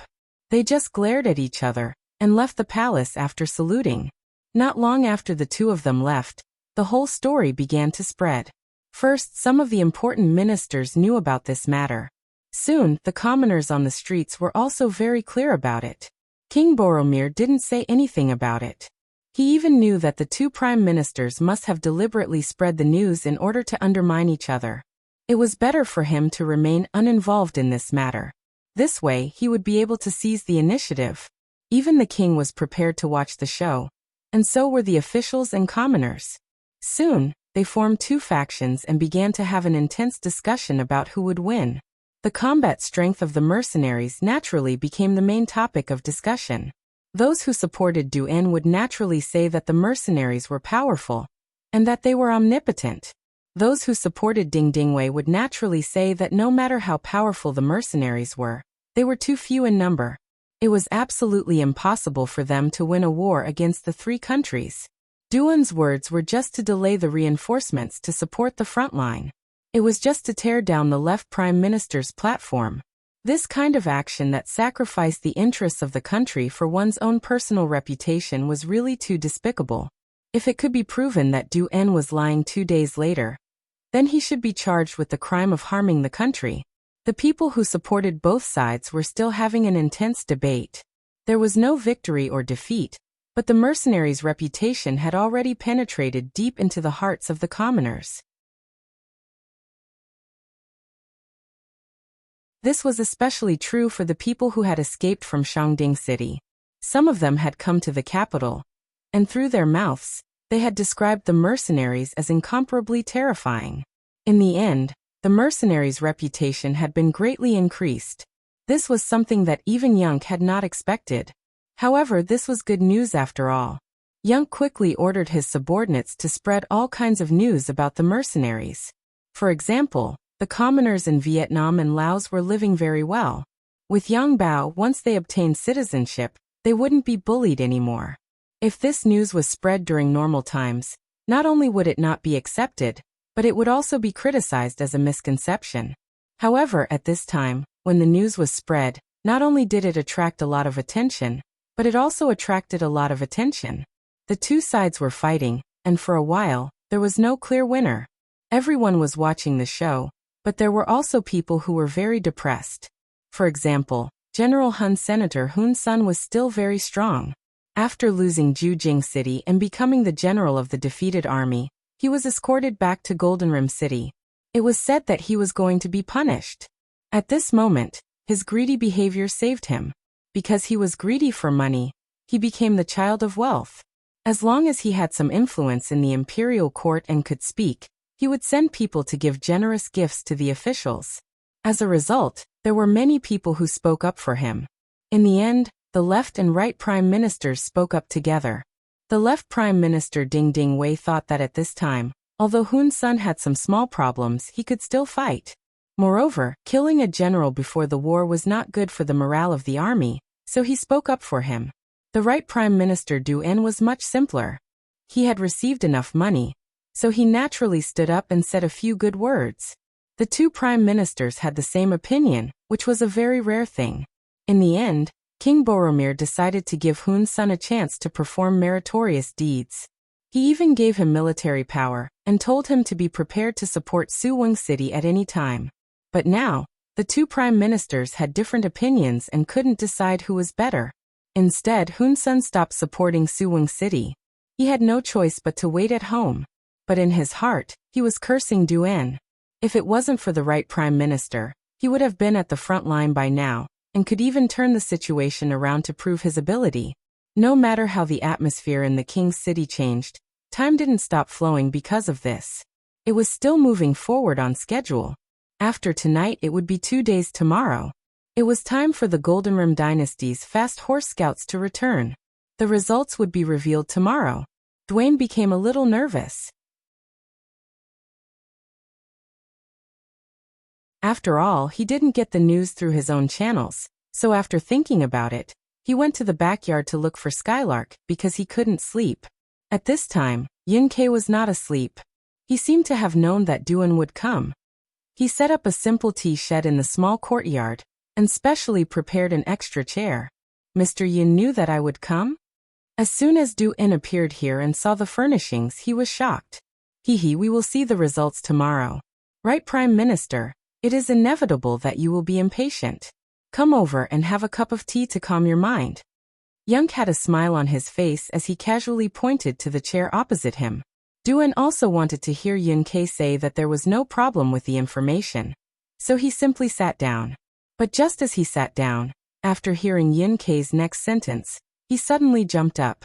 Young chuckled and said, "Actually, the previous news was just to tease Right Prime Minister. The mercenaries at the front line need time to take down Suwing City. They were afraid that you would send reinforcements and disrupt the plans of the Duke of Loyalty, so they made this plan." After hearing these words, Du-en was frightened. He couldn't help but jump up. Then he angrily stared at Yun Kei, who was still sitting there and fiddling with the tea, and said, "Mr. Yun, don't make jokes at this time. Otherwise people will die." This so-called death naturally meant that he would call the guards and servants of the mansion to kill Yun Kei in a fit of anger. Because if all of this was true, he would become a tool in the hands of others. He would lose face and delay the important matters of the country. If that was really the case, he would become a sinner of the Golden Border dynasty. Duan was really angry. He even had an impulse to kill someone. Yun Kei acted as if he didn't hear anything.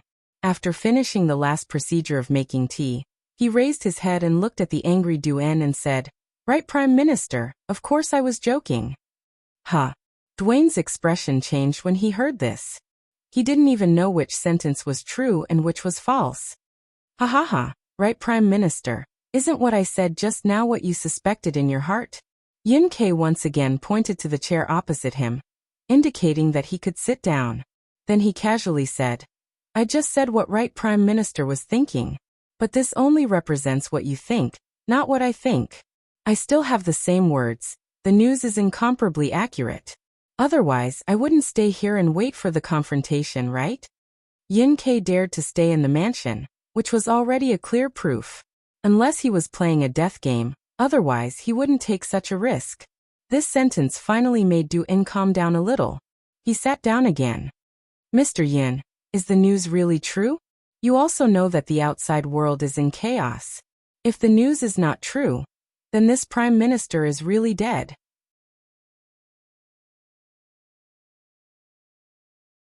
"Of course it is true. I have already said this. Right, Prime Minister, have you thought about it? Once the news comes tomorrow that proves you are right, what should we do next?" Yun Kei was waiting for Duan's arrival, not to dispel the other party's worries, but to prepare for the next layout. Duan didn't know this. He was now thinking about the problem raised by Yin Quebec. He really didn't think about it. First, it was because he couldn't confirm the accuracy of the news. Second, he wanted to see left Prime Minister Ding Dingwei make a fool of himself. As for other things, he didn't have time to think about it. But since Yun Ke asked this question, he must have thought about it. This time, Duen asked with an attitude of asking for advice. May I ask Mr. Yun, what should this Prime Minister do next? You don't have to do anything.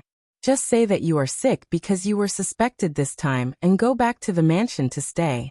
Let the left Prime Minister and the others mess around outside. The higher they jump, the harder they will fall in the future. When the time is right Prime Minister will stand up and shout. That will be the best time to prove your ability.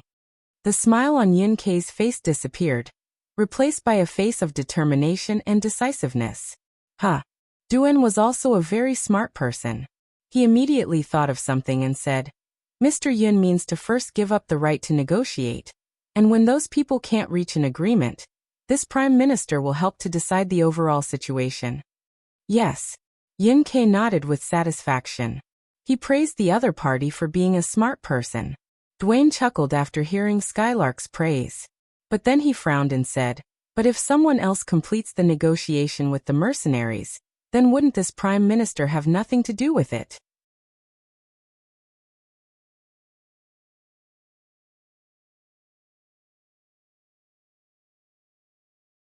Chapter 628. They won't be able to negotiate. The Duke of Loyalty has already sent me a message. Unless the right Prime Minister personally comes, it's useless for anyone to negotiate. Skylark said this with an incomparably confident tone as he smiled and looked at Dun, who was sitting opposite him. Oh, haha, then I thank the Duke of Loyalty for your praise. Come, let me propose a toast to Mr. Yin.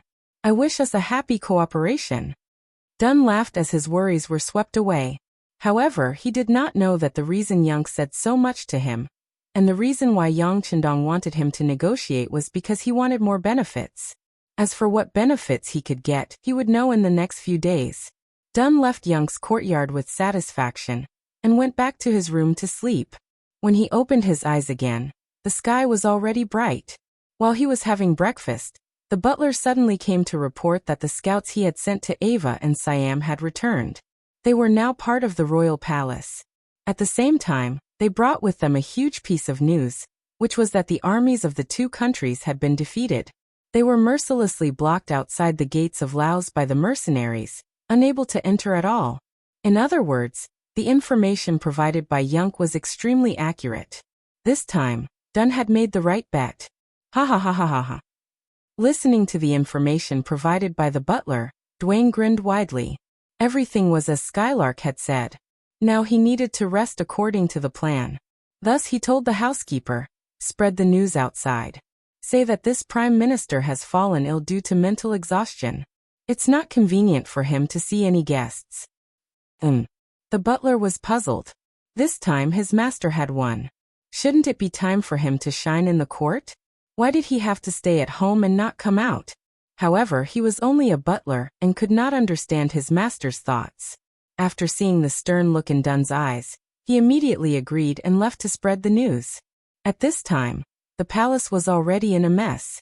The scouts had just returned and brought news from the front lines. The Ava and Siam armies' plan to surround Wei to rescue Zhao and attack Laos while it was empty had failed. Not only that, but the Siamese army had also suffered heavy losses. They had lost 3 rounds in a row, and their rations had been destroyed. As soon as Boromir heard the news, he knew that things were going south. Fortunately, he didn't send any reinforcements to the front lines, which meant that he didn't reveal his intention to fight to the death with the mercenaries. As such, there was still a chance for both sides to negotiate. Left Prime Minister Ding Dingwei stood there with his head lowered. There were many other officials standing in the hall. However, they all seemed to intentionally or unintentionally maintain a certain distance from him.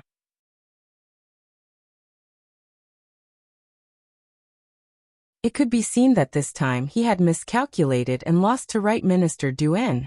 According to the previous agreement, he would have to give up the position of Prime Minister and retire. If that was the case, who would put a person without power and influence in their eyes? There was no need to talk about respect. As if sensing the questioning gazes of the crowd, Ding Ding Wei clenched his teeth. He suddenly cupped his fists and bowed to Boromir. Your Majesty, this subject has lost. This subject will immediately resign as the left Prime Minister. 1 day later, this subject will pack up and leave the capital. What are you doing? Did this king allow you to leave? It was just a joke. How can you take it seriously? I don't think the right Prime Minister will take it seriously. Oh right, why isn't the right Prime Minister here? Boromir was having a headache over the current situation, and Ding Ding Wei's resignation came. In such a chaotic situation, how could he agree to it? Since Boromir was the one who said that, even if Dwayne was here, he wouldn't be able to say anything, let alone when he wasn't here. When Boromir asked this question, everyone noticed that the right Prime Minister wasn't in the hall. Many of the officials started whispering to each other. Some of them even thought that the right Prime Minister was using this opportunity to raise his own status. Just wait, he will definitely appear in a moment, and then he will stand here with the attitude of a victor and judge the world. More than one person had the same thought. Just as they thought that Dwayne was going to make a grand entrance, a eunuch quietly walked up to Boromir and whispered something into his ear. Oh, is there such a thing? Is the right Prime Minister really ill? Boromir turned his head after hearing the eunuch's words, and asked with a look of surprise. When he received the news from the scouts, he wanted to give Duen some praise, or even substantial benefits. After all this time, Duen didn't immediately send reinforcements. This was equivalent to creating a buffer zone with the mercenaries. It was equivalent to saving the Golden Border dynasty, and not pushing them into a hopeless situation. But he didn't expect that at such a critical time, Duen would fall ill. This was too much of a coincidence. At least he didn't believe it. The eunuch we sent to bring him into the palace replied that the right Prime Minister's face was ugly. His whole body was trembling, and he was lying in bed. It seems that he is really ill. But in order to find out the truth, we have sent the imperial physician to the right Prime Minister's residence. I think there will be news soon. The old eunuch replied respectfully. Good, inform this king as soon as there is news. Boromir nodded. This time, whether Duen was really ill or not, he wouldn't punish him. It was understandable. After all, wasn't it human nature for people to vent their grievances after being wronged? But this time, Boromir still underestimated Duen's determination. This was a person who could be ruthless to his enemies, but even more ruthless to himself. In order to make it seem like he was really sick, he actually asked the housekeeper to get some ice from the cellar. Then he turned it into ice water and poured it on his body. In this way, he really caught a cold. His whole body was cold and he fell ill. The scout's return had confirmed that what Yunk said was true. Since that was the case, what harm was there in trusting him again? He just hoped that the next development would be as Yunk said. Otherwise, it would be a waste to get sick this time. The imperial physician came and found that Duen had indeed caught a cold.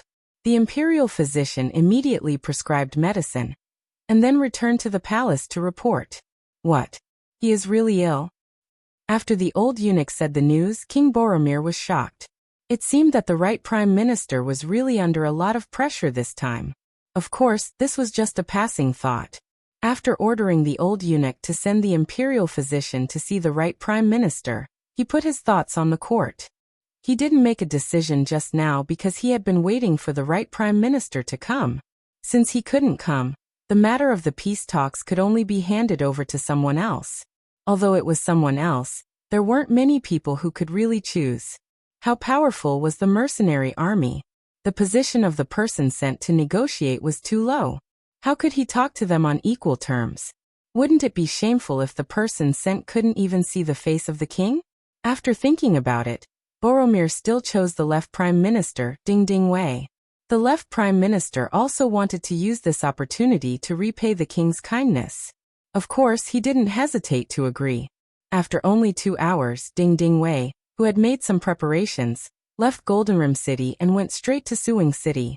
The reason why he was in such a hurry was naturally because he knew that speed was the most important thing in war.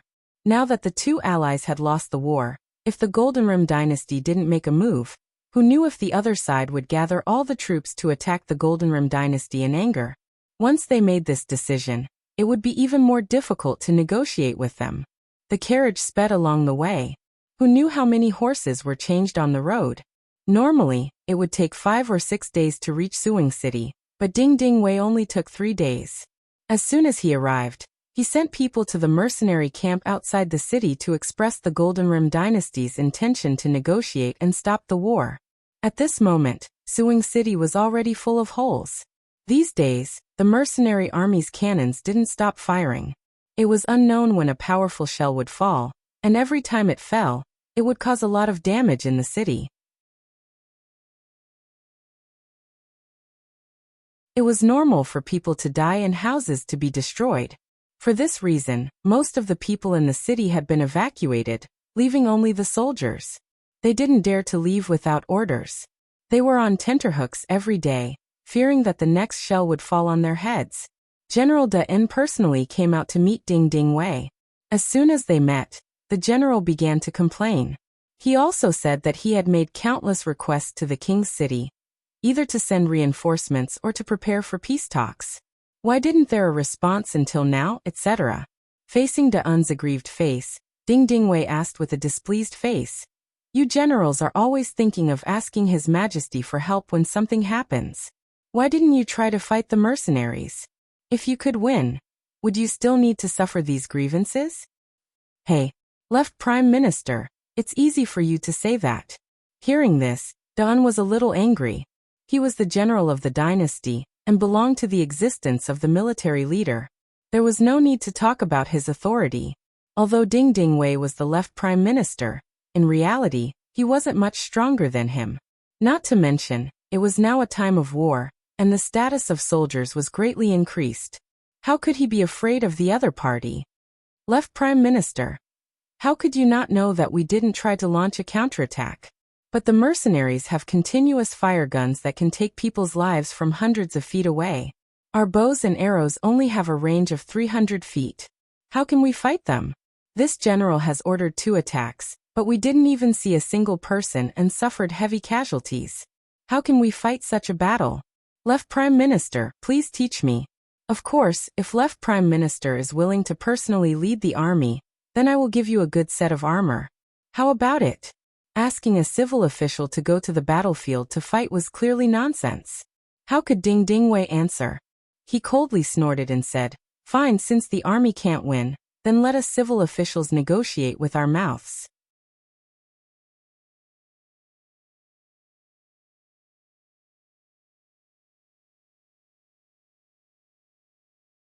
Chapter 629.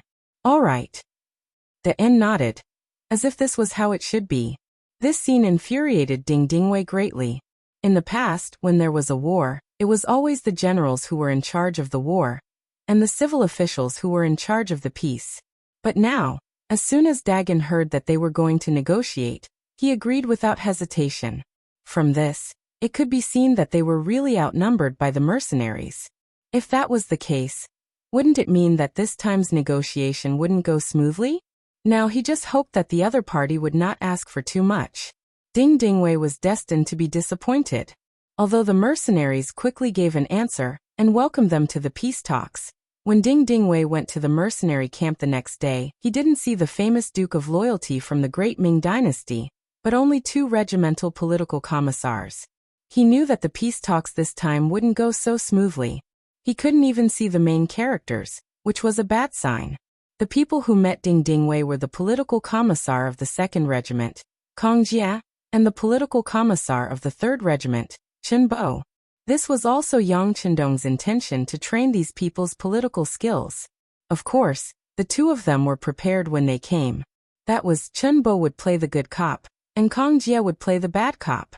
When the red and white figures first met with Ding Ding Wei, they opened their mouths wide and proposed conditions that Ding Ding Wei could not accept. According to the 2 political commissars, the war could be stopped, but the Phnom Penh dynasty had to submit to the Duke of Loyalty. At the same time, the entire Phnom Penh dynasty had to be divided into provinces like Vietnam and Laos. King Boromir had to leave the palace and be taken to a mysterious place, according to the mercenaries. He would be put under house arrest for the rest of his life. The other ministers would have to hand over half of their property to protect themselves and so on. These were completely overbearing terms. One could imagine how dark Ding Dingwei's face would be when he heard this. Then he laughed out of anger. What's the difference between your demands and occupying the Phnom Penh dynasty by force? Of course there is. If we were to attack, a minister like you wouldn't be able to save your life just by handing over half of your wealth. Chunbo, who was in charge of playing the bad guy, said without hesitation. Are you so confident that you can take down our gilded border dynasty? Don't you know that even a rabbit will bite when it's cornered? When we are both injured, Siam and Awa will join forces to attack. I'm afraid you will have to pay a heavy price, Ding Dingwei said in a threatening tone. He didn't believe that the mercenaries would be so bold as to not care about other countries. If that was the case, they wouldn't have just surrounded Suwing City. They would have directly attacked it. At this point, Chimbo suddenly thought of something and said, "Oh right, the reason why you came here must be because you heard the news that we defeated the Siamese and Ava army. Yes, if you were willing to negotiate before this, we would still be able to do so. But now, either you surrender or wait for my mercenaries to blast your heart with their guns." Is this the opinion of the loyal duke? After feeling Chunbo's tough attitude, Ding Dingwei knew that there would be no result if he continued to talk to this person, so he wanted to see the higher-ups. Perhaps it was easy to meet the king of hell, but difficult to deal with the little demons. This is not the opinion of the loyal duke, but the opinion of most of our military generals. Chunbo turned his head and said with a very arrogant look. Just like that, the first meeting ended without any results. Just as Ding Dingwei returned to Suwing City with a belly full of anger, a few cannonballs suddenly flew over his head. One of them even landed not far from his team. He didn't know if it was a random shot, or if it was done on purpose to give him a show of strength. The bombardment continued. There was no fixed time, no fixed location, and no fixed number of shells. It seemed that everything depended on the mood of the mercenaries. When he was in a good mood, he would only fire once every half a day. When he was in a bad mood, he would fire a few times, causing the people in the city to panic. Even the morale in the barracks was declining day by day. If General Dagon had not sent an inspection team to keep watch at the rear, there would have been many deserters. The atmosphere in the city became more and more serious, and the pressure on Ding Dingwei also increased. He went to the mercenary camp for 3 days in a row. One of the negotiators, Chunbo, didn't treat him well. Although there was another negotiator, Kong Jia, who constantly adjusted the atmosphere in the middle, the negotiations didn't break down. The content didn't change much. Ding Dingwei had no choice but to write the situation in a memorial and send it back to the capital, Phnom Penh City. When the news reached the capital, King Boromir couldn't sit still. If the mercenaries were determined to take down Phnom Penh like how they took down Jiaoji and Lansang, then what could they use to stop them? Yes, they still had an army of more than 300,000 soldiers. If they fought, they would be able to cause a certain amount of damage to the mercenaries, or even severely injure them. This gave the two allied countries a chance to fight back. But in this way, Phnom Penh was destined to be turned into a sieve, or even destroyed. In this case, what benefits did it have to do with them? What should they do? Boromir, who was cursing Siam and Awa in his heart, could only think of a solution. Fortunately, there was good news at this time.